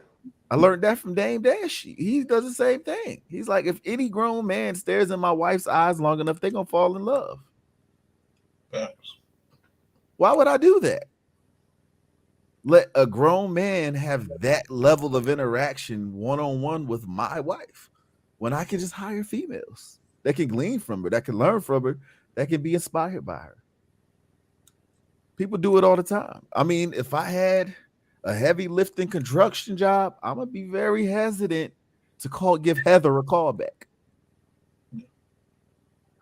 If I see Mandy, I'm gonna be like, what position is she? Oh, nah. I mean, what do you think they're doing at Hooters? Come on. Yeah. I worked at restaurants where can you make some? I don't hire men. Can you make some Hooters cargo pants for Phil? But discrimination Can I put on my is tank actually, top and get a job? You gotta wear the Spanx. discrimination is actually like a common practice. Like marriage in and of itself is discrimination. When you marry a person, you discriminate against every other woman. It's like, this is my wife for life. If you take marriage seriously, let me add that part. Preference it. Yeah, if you take marriage seriously, then when you get married, then you discriminate against all other women. I just choose this one woman. All of y'all can kick rocks. On the Hooters point, that was an amazing one, because then the argument could be, well, you can work here, but you gotta wear the little booty shorts and the tank top. Well, cool. I ain't went in a Hooters yet and seen a man walking around in it, a gay guy. I'm sure there's gay dudes out here that would love to be a Hooters girl. I ain't seen one yet. Nah, it's gonna happen soon. Yeah, because they're gonna go to the Supreme Court for it. They're gonna go to the Supreme Court about it. Oh, but you fighting for $3.50 an hour, like. Are you really gonna get tipped? They fighting for principle. You listen. Are you gonna get tipped? I don't even want to eat when you come to my table. Nah, the women gonna go and they're gonna tip them. And the woke folks. Man, I don't know. Because listen, We play all these games. But one thing I know from working in the strip clubs, ain't no trannies coming in there. Everybody vote left all they want, but these strip club owners know that's gonna sink their business. Let a Michelle walk in there with a penis. It's a wrap. You don't want that review. You don't want that Google review. So they play woke. In fact, I love y'all, but one of the ones I used to work at actually started doing that, and they're shut down now. Not saying that's why. Not saying that's why. But they went out of business. Y'all play the listen. You play stupid games, you get stupid prizes. I can't believe it. Discrimination, but to call and they've been open for 20 some years, the longest lasting club in the city until the year they made that move. And I remember hearing the news. I remember talking with one of my homeboys who used to work there back in the day, and he was wondering like about some of the people that was there then.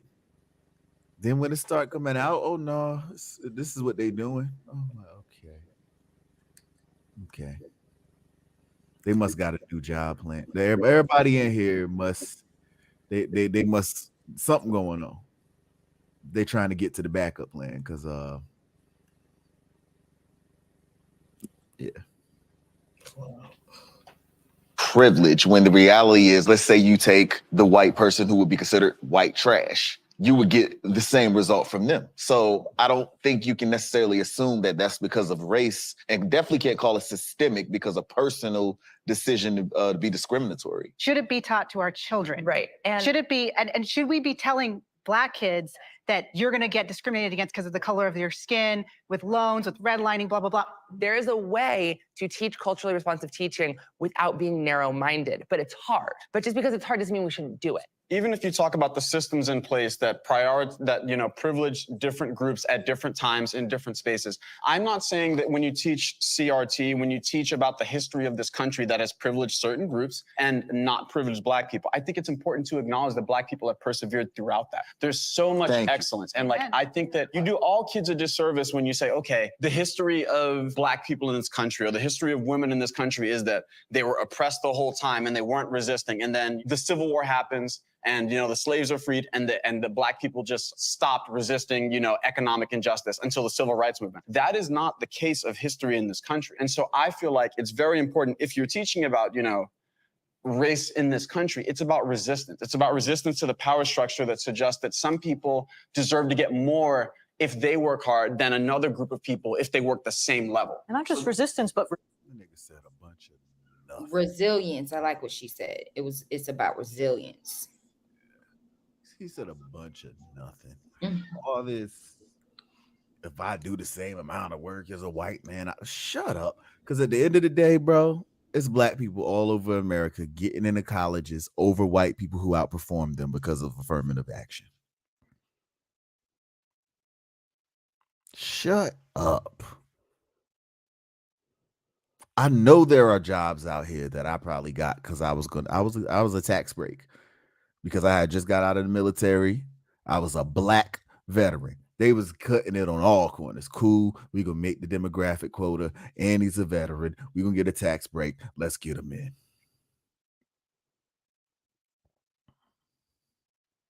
Miss me with the garbage. Brilliance. You mentioned history, and a lot of you are educated. You said what? That sounds like Black supremacy to me. Man, that's what it is.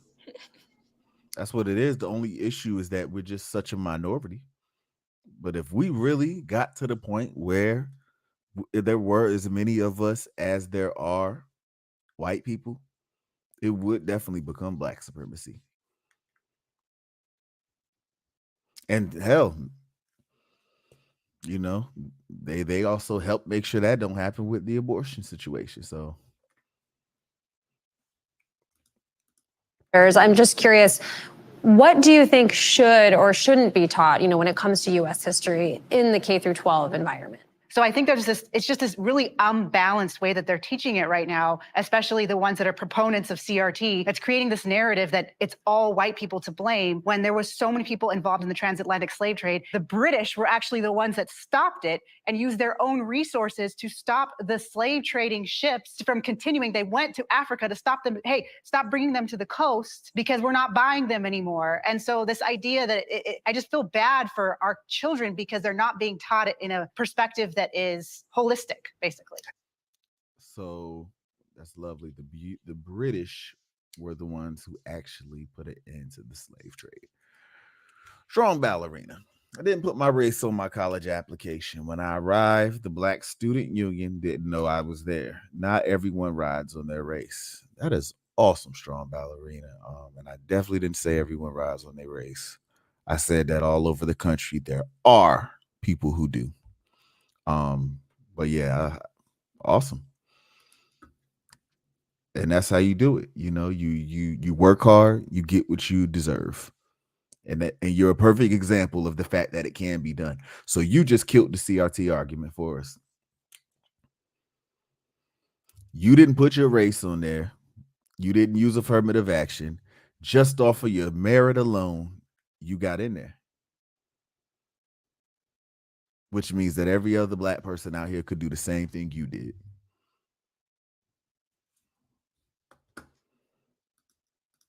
Even to this day, there are slaves in Libya held captive by Black people. So this is not a white and Black issue. But even with that said, I think leaving the public school system, even my peers, when we talk about this, we left with the idea that Black history is slavery and Jim Crow. And we're rarely talking about the Reconstruction era, the amount of senators and politicians we had post-slavery. It was just so many things that we did after slavery that we're being told we can't do today somehow. That is just asinine. There's no conservative in America who's saying don't teach slavery in the classrooms. But if you're going to talk about slavery, to his point, let's talk about Madam C.J. Walker. Let's talk about George Washington Carver. Let's talk about all these Black people who have done some really incredible things that, in spite of quote unquote systemic racism and all of these things, have achieved. Let's talk about Barack Obama. Let's talk about Kamala Harris. Why is every conversation that we have to have about Black people in the classroom about us being in chains, downtrodden, and having no hope? That's a problem. And Black History Month, it's American history. Let's talk about that too. Those are important inspirational stories that are not taught in the classroom. Do you think that the fight against CRT is hurting the efforts for more diversity and inclusion? I don't want diversity and inclusion. We already have that. What I mean by that is you said you want more Black stories of hope and success and all of that. That's what I mean. But that's unfortunately not what CRT is. Yeah. I know. That's actually exactly what CRT is. I think what's really clear is there's a lot of big opinions on education, across the spectrum, and really thankful to all of you for sharing, your perspectives, where you're coming from. Some of you said it wasn't like this when you were kids. 20 years ago, school was really different. Maybe you couldn't even imagine having some of these conversations. So just want to pose the question to you, and where do we go from here? I believe that we have to recontextualize the way that we approach education as a society, and specifically how we've kind of started to use education as a political tool. At its core, education serves society. It needs to be a collaborative effort, because if education serves society, society should be investing in education. We as adults have a lot of work to do, and it's both at kitchen tables and school boards and forums like this. Obviously, literacy is a part of that, and I think there are other parts of that too. But the only way that we can move forward is if, instead of just talking about what do we talk to kids about, I think we have to first get better about how do we talk to each other about this. I think we have to recenter education about actually preparing young people for the real world and acknowledging the fact that we're not going to have a one-size-fits-all approach that works for every student across America. We have no room and no time, frankly, to teach all these divisive things because we have urban literacy rates that are down in the dumps. When those kids learn how to read, then we can talk about gender theory, CRT. But until we have children who are proficient and above a third grade reading level, and a majority of those kids in cities like Chicago and Detroit, we don't need to be even having a conversation about whether or not students should be learning about privilege in schools. Boy, he killed that. Yes. Yeah. Well, That's basically it. That can't even pass a basic reading test. We need to focus on the foundation first. Yes. Because if you know how to read, you can educate yourself from there. We can't do nothing when we can't read. Yep. The studies that came out in Baltimore public schools are appalling. That's what we should be angry about. Where there's a majority black people in legislation there as well, where the police force is black and the teachers are black. A city full of black folks, run by black folks, that send their kids to black teachers. Miss me with white supremacy.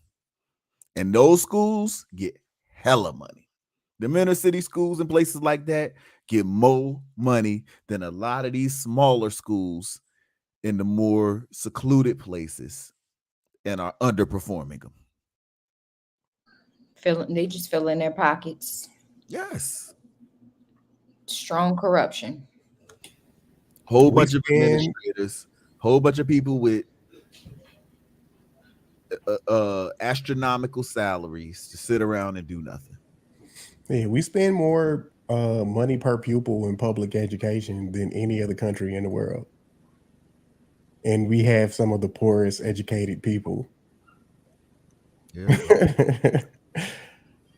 Kel, I was telling my wife, bro, at our school, man, we had an assistant principal for every grade, bro. Yes. You want to talk about wasted money? An assistant principal ain't cheap. That's somebody making 6 figures probably. Yeah. And we got one for every grade, plus the head principal. And y'all want to talk about we need more money in the schools? How about we need one principal and one assistant? Yeah. That'll save you $250,000 right there. Yeah. But you want to look at my kid as the paycheck. But back then, you know, something won't happen that he ran the tight ship. Oh yeah. Oh yeah. What it sounds like is these public schools need to be gutted and redone. Yeah. Like it's the board members, all of it. Y'all missed it because we covered it in part 1, but what we talked about is how you got all these administrators, you know, the cafeteria workers, custodians, you know, we need some of these jobs. But you got 5 guidance counselors, 4 secretaries. You got somebody that get paid just to sit in ISS with the bad kids. You got the choices program. You got all these people doing all of these crazy jobs in these schools. And the reality is you just don't. There was a time where it was split 50-50, where 50% of the school's money went to teachers in America. Now, it's only 10%. 90% is going to all these other nothings that have nothing to do with what your kid is learning day to day. Yeah, I'm hearing about these teachers are using their paychecks to buy the supplies for their kids in the classroom. Wow. Yeah. I remember the school that I went to in Flint. It was like, I looked at my book, you know, where the kids signed them out, and you see the date that they had it and brought it back. Man, the first student on that jump was from 1989. I'm like, that's the year I was born. We got a book from 1989 right now, and you talking about I can't take it home? Y'all should be wanting me to lose this book. Yeah. It's a science book at that. I'm like, certainly science has progressed since 1989. No cap. Like when I moved from Virginia Beach to Flint, I was failing. I was on my way to repeating the grade. I came in the 3rd quarter and finished with the honor roll. I don't even think that's mathematically possible. What grade were you in? 8th. Oh. I didn't touch public schools until high school. So they were trying to get you on about their school. And that's probably exactly what they do in most of these inner city schools. Get them on out of here. I mean, you want better education, then the one key factor that you would want to accomplish is to eliminate teachers' unions. Absolutely. If COVID didn't expose anything. It was that teachers unions aren't any good, and they're paid for by Democrats. Yep. They're bought out already. That's why they still exist, because a large amount of their voting population comes from teachers unions. It's a fact. Number one policy thing that I come back to that we must do to improve K through 12 education is to put in school choice at a universal level. It's far too overdue. It will incentivize the public schools to fix a lot of the problems that they have. It'll put the power back into the parent to get their child an education that best meets their needs. And I do think that if we're going to build the best generation of young people, then we should start with teaching them tolerance, kindness, and active listening before we get into racial privilege theory, gender privilege theory, et cetera. I think that it's so important to get back to critical thinking and understanding that the way that we raise the next generation is also, not necessarily staying fixed ourselves. I think you were saying that, your wife is learning with the kids. And if we continue to learn about, hey, how do we do this better for ourselves? How do we treat each other better? The more that we do that, the better that we will be able to collaborate with people we disagree with, the better that we'll be able to make a curriculum that actually does, speak about the excellence that you're able to do if you, continue to challenge yourself and strive and push forward. On this panel, a really huge set of diverse opinions. There wasn't really a bad guy. It was, we all wanted the same thing at the end. We just had different ways to get there. So I just think the collaboration is really what I'm No, I was just pointing at you saying you were the bad guy. Sorry. Okay. Wait, because you could collaborate with anyone. I think we need to make sacrifices for our children's future and prioritize them a bit more today. Aside from that, if you choose the public school route, I'm all for the collaborative effort, but what that needs to look like is parents showing up to the PTA meetings, showing up to the school board meetings, knowing and being inside the classroom and being actively involved, regardless of which route you take. I hate you, Vice, because they chopped me again. And what I actually said was that if at all possible, parents need to make the necessary sacrifices to homeschool. They completely removed it. And then I said, but if you choose to go the public school route, et cetera, et cetera. And they skip straight to that to sell their fucking wicked agenda. But initially, the first point I made was that we homeschool, if at all possible, make the sacrifices. I even talked about how to make some sacrifices, cut back on some things, et cetera, et cetera. It can be done.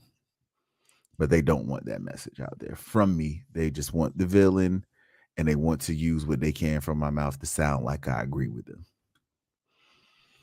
Wow. Well, God's grace was on you because the amount of inspiration that you're giving to people, and people are looking at you and wanting and thinking about homeschooling now. Yes. And even with them trying to chop and screw what you said. They played themselves, because honestly, the stuff that they called themselves leaving in there to make me look bad is exactly what the people loved. Yep. And made me more credible to them. Yep. They tried it. They tried it. But God. But God, right. But I'm wondering, everybody's last word, did they chop it on anybody else's, do you know, or it was just yours? Sure. Because everybody else seemed to be long and thought out, And but yours was very short. Exactly. Put too much faith into the education of our children in public education when we should be doing more of that ourselves. And we need to make sure that we put more power into the parents and empower them to take control of their child's education. We just need to stop burning down the house. I truly believe that we can save public ed if we stop arguing with each other and start pouring more resources and really buckling down to save this thing that really in turn saves us as a society. What's up? She is very gung-ho. Yeah, bro. And She's still talking about putting more resources into it. You got the resources. Oh. And notice how she's directing everything to Driscoll. Yep. She keeps looking at him like we don't have to argue about everything. Like she does not like strong Black leadership. Yes. I can feel the racism in her. Yes. If you want to talk about racist, she's judging me to the core. Yeah. You can see the disdain in her fat face. This chick literally hates the idea of a strong Black man who thinks for himself and is not a victim. It irritates her. I could feel it. And when I spoke to her after in the lobby downstairs, she began to question me about my beliefs and where they came from and how I came to this place of thing. Yeah. It just has to be a scam to her. It has to be. But this is the thing. But what she tells me is that she came from the backwoods. She came from middle America. She came from a conservative upbringing where everyone in her family and her town were conservatives and think and believe just like me. And then she went to college and got mind warped and got the nerve to want to try to call me on what I believe. When you got indoctrinated into your thinking, it ain't even based on your experiences or anything that you've been through, but you're gonna judge me? Yeah. Because somebody taught you what to think and you think it make you woke? You think you're gonna take better care of my people than me? That's what I was about to say. She's worried about your kids. Yeah, I can't stand white people who think that me as a Black man can't know what's best for my family. I'm dangerous to my community for teaching us to be strong, independent, and think for ourselves. I ought to be a victim and selling that crap to other Black people. So you're ultimately looking at me and saying, you're ridiculous for thinking you can be on my level. Right. Get back in your place. Get in your place, Negro. You need me. You're beneath me. And got the nerve to want to not see it. That's what white liberalism really is. That is the strongest form of racism in America. Yes. White liberals. When I'm around conservatives, the same people speaking my game now. When there's the same people that the news media tells you are the white nationalists and paying all these pictures, I don't get nothing but love around and praise for being in their presence. White conservatives love me. White liberals hate me. Which one's really racist? They hate you because you're Black and you think this way. Yes. It's ridiculous. I've seen them on Instagram and everywhere. They be the first ones to call a Black man an Uncle Tom. A coon and an Uncle Tom. And you don't think that's racist. You think your white ass can call me a coon and got the nerve to think that you're woke and aware enough. But you missed the fact that that's racist. For calling me as a Black man a name for not being in place with what you think I should say.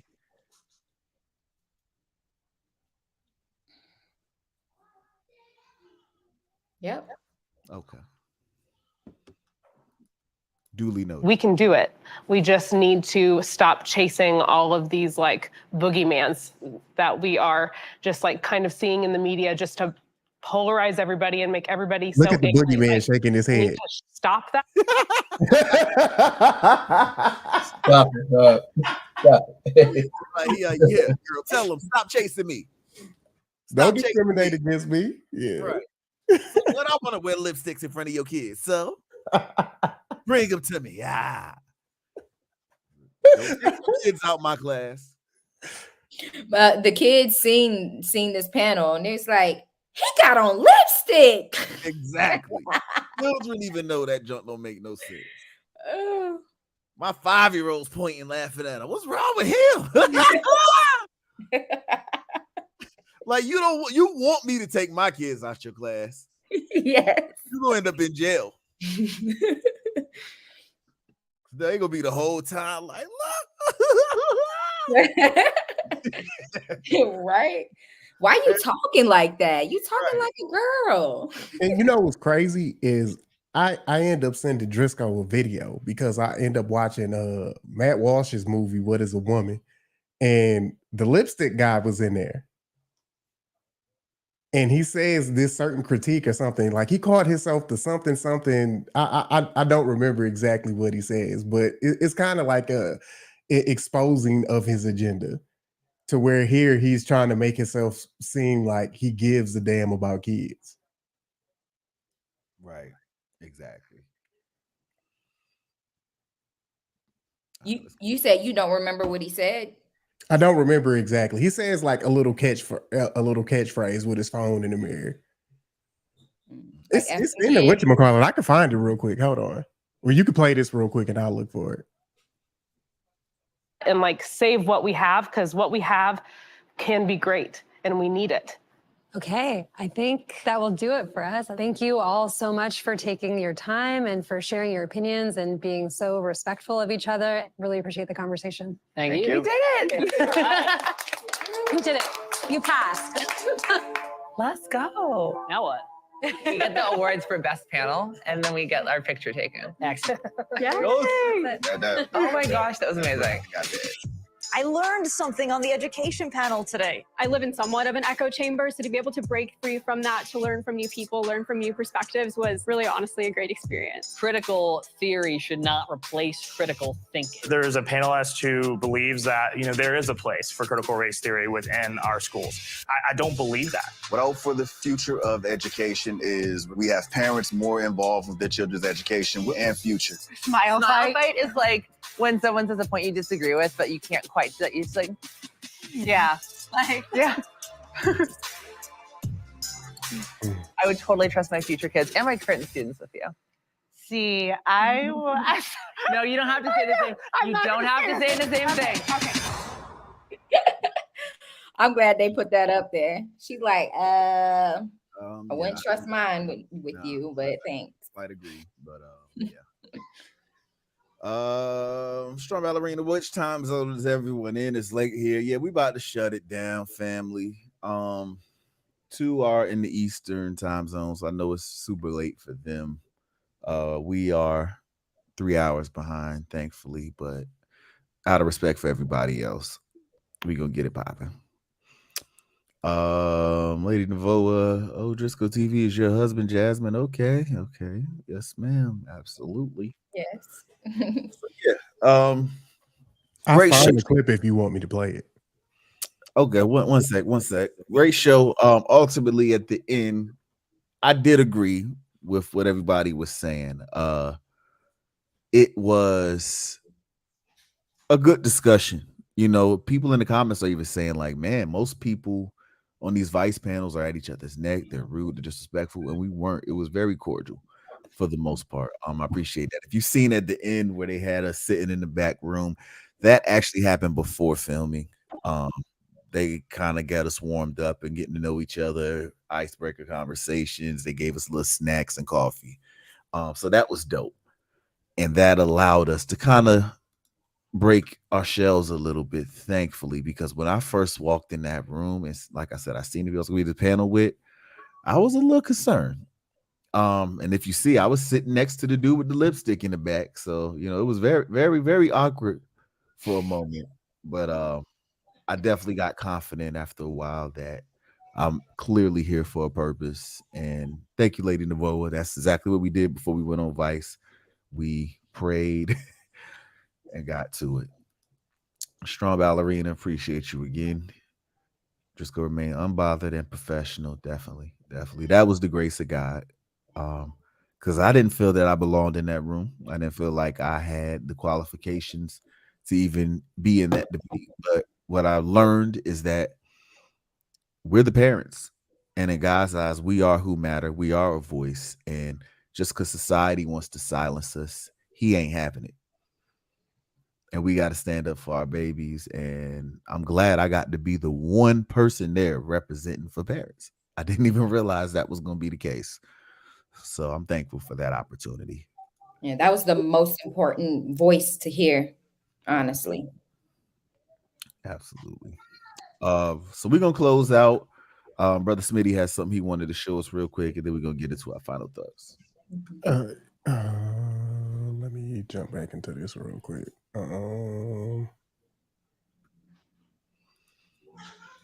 Here we go.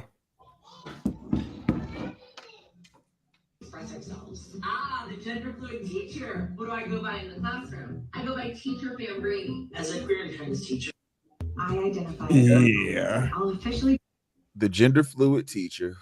I go by teacher Fambrini. Okay. Not Mr. Teacher. But right. And remember the way that he presented himself on the panel. Yeah. With lipstick on. That's wild. But you're not indoctrinating the kids. But what they also edited on Vice is that he clearly said he wears the lipstick for representation to the kids, which means you are indoctrinating them visually on purpose. Mm-hmm. But with that said, let's get to these final thoughts. I know my brother Kel got to work. Smitty got to work early in the morning, and they are on East Coast time. So I'm gonna start with you, Kel. Yeah, man. I mean, final thoughts on it. Of course, you always do a great job, just holding everything together itself here. It just everything just assists parents and with future parents itself here to just be more involved in what your kids do.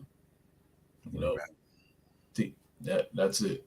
Be a part of it itself here. Be involved in everything that you can to make the sacrifice to be involved with it. Because I think that's what's happened. We've gotten away from it, which opened the door for other people to get in itself here, and it's kind of created I'm about to say the wrong word itself here. It's created a skew of culture itself here and what's going on right now. So now we got to reverse that itself here, and that's it. God's on the move. He's gonna get our parents back involved in the kids' lives here. We just got to push it. Word. Amen. So yeah, bro, appreciate you for coming through. Let us know about your business one more time, how they can find you, connect with you if they are in the local area.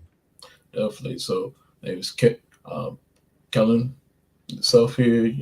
I'm a tech guy. I work with everything from computers, home networking itself here. You name it, I can do it. Pretty much. You find me at Kel Hawks on Facebook.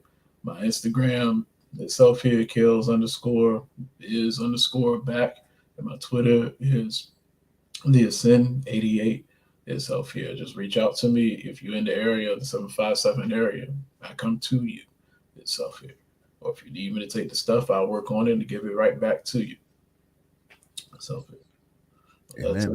I'm gonna sign off here because I gotta get up in 4 hours. Yes, sir. Well, appreciate you, man, for coming through and thugging it out with us, especially staying the whole time, knowing you got to work. That means a lot, and that lets us know like that this obviously means something to you as well, man. So thank you for doing it, and we'll catch you next time. Most certainly. All right, the Smitty. Bro, I know that you did an excellent job.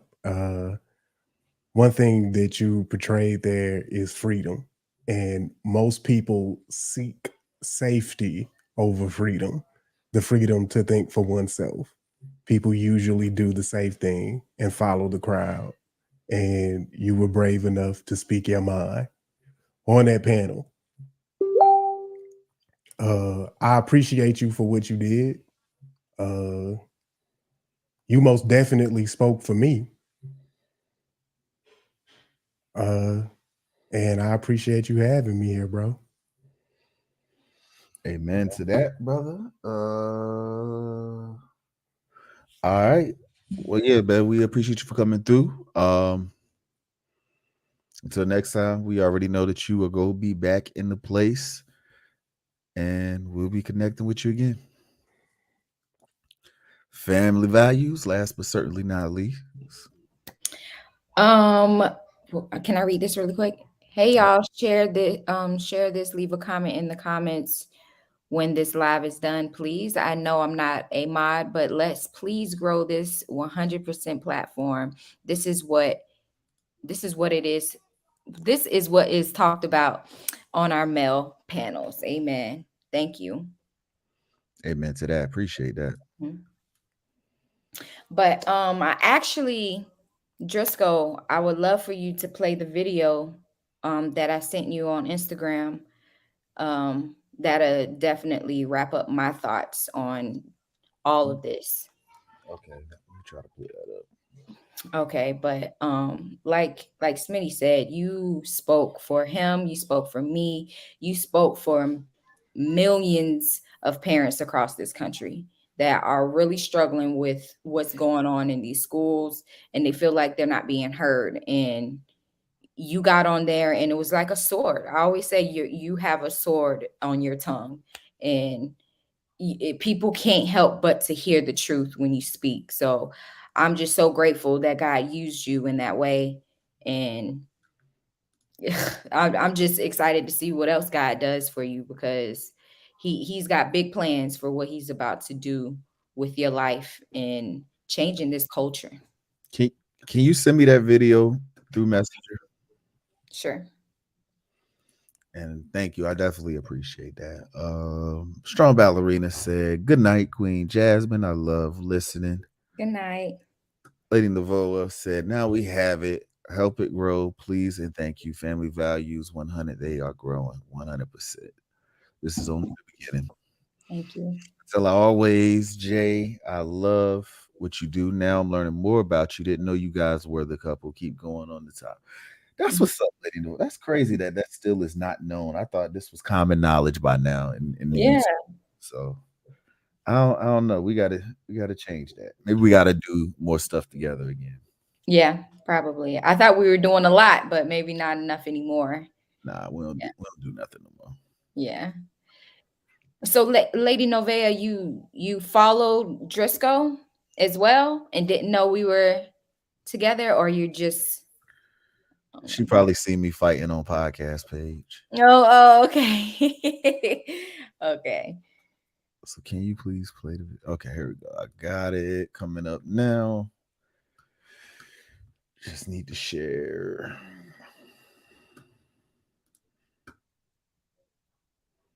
And every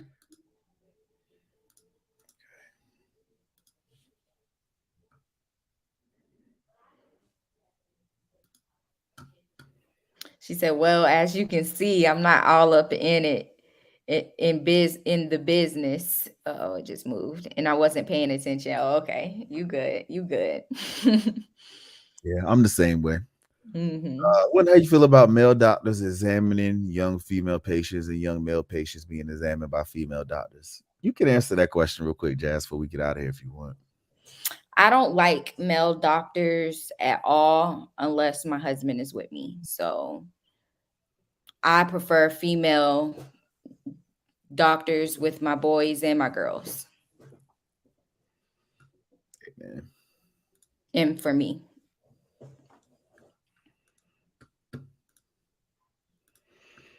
All righty. Can you see this?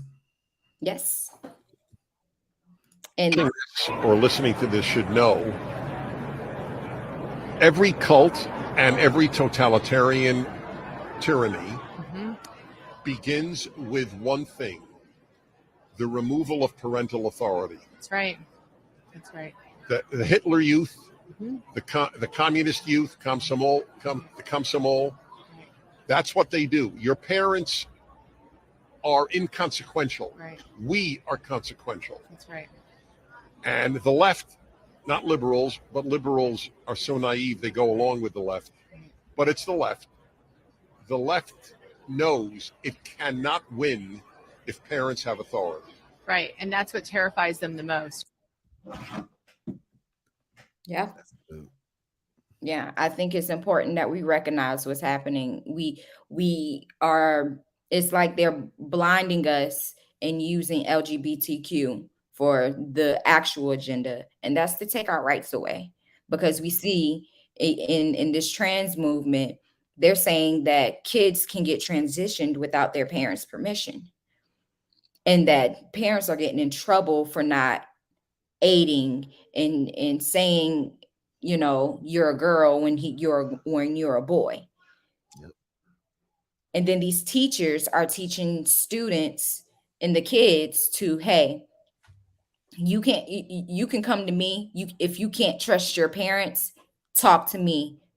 You don't need to talk to them. They're creating this wedge between children and their parents. And a lot of people just think it's just, you know, it's just LGBTQ is not a big deal, but it is a big deal. And I think there's a much more evil scheme behind this. No question. No question. And we're gonna get into that, if not the next episode, a future one, when we get on the grooming agenda, because I had a transgender react to my vice panel, and I seen it and I got in the comments, and they asked me to come on their show, and I did. And that was very interesting. So I want to discuss that and share that with y'all in the next one. Because some stuff that was said was concerning, though the conversation was mostly cordial, because I just let it that way. They wanted smoke from me. The comments towards me were horrible. The fans of this individual were horrible to me. But I expected that, maybe not on that level, but I expected it. And they just could not be evil to me because I just didn't present them the excuse to. But the things they were saying concerning our kids really, really bothered me. And it showed me that many of them buy into the agenda. They'll say things like kids already know when they're trans, when they are a different gender than what they appear to be, and parents are holding them back by not allowing them to embrace that. That was problematic for me. Yeah. So we'll go more into that and at another time. Mm-hmm. But thank you again, Family Values. If you want to put your links and stuff out there as well. Okay. All right. Good night. Thank you. No. I'm saying, like, do you want to tell the people your? Oh, okay. Yeah, you can find me at Family Values TV on YouTube, youtube.com/Family Values TV. I discuss all things marriage and family, and we're definitely, me and Driscoll, gonna get on there and do some Marriage Mondays real soon. Amen. Mhm. Appreciate you for coming through. Thank you for having me.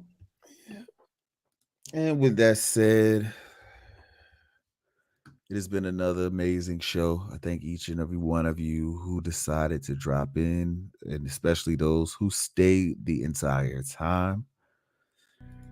As always, here at Church of Heathens, we welcome the least of these from the four corners of the earth to come together in fellowship under one Heavenly Father.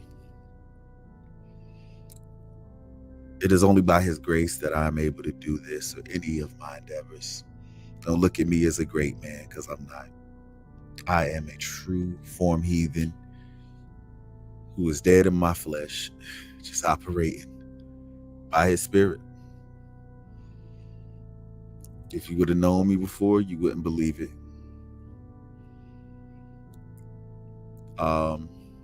We want to continue to grow with you in grace. We ask you to please subscribe if you are not already. Hit that bell for notifications, smash that like button, and share this with somebody. Let us know what you would like to talk about in the future as well, especially when live comments are over. Let us know what you would like to see next time. Yeah. Until then, I appreciate y'all for dropping in, and we will begin to do this more often for sure, because I kind of took a little break. I had a lot going on all at once. But don't think that we're going to let this movement die, because it's just beginning. Heavenly Father, I pray for each person here who's tuned in, that you would bless the rest of their week, that you would comfort their hearts and minds. May they know you on a new and deeper level. May you answer the questions in the depths of their hearts. May you heal their traumas.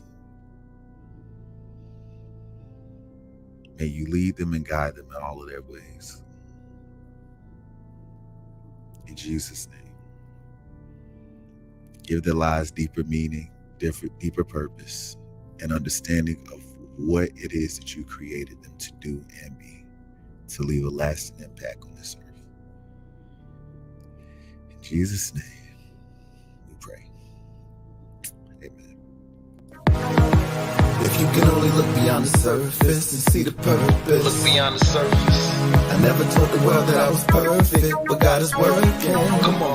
They don't understand the life I live. They don't understand the life I live. I said I'm not perfect. They don't understand the life I live. They don't understand the life I live. Understand that God's working. They don't understand the life I live. They don't understand the life I live. Still working. They don't understand the life I live. They don't understand the life I live. They say old habits die hard, mind looking immortal. This Mortal Kombat, Reaper standing center the portal. As I'm fighting for my life, demons ain't being cordial. Every leap of faith I make, it's like I trip on a hurdle. I feel the devil so close that he inhaling my air, and the essence of his presence is oppression and fear. Once you push that fear aside, it should make you aware. The distraction is to stop you, cause your miracle's near. No need to push my life back if my doom wasn't reached. The blood of Jesus, what he chooses to feast. I feed some truth to that leech. Taste this victory and fill up your cup. Watch the inheritance just fill me back up. I'm never quitting my assignment. Nah, bloodsucker, ain't quitting my assignment. No, no.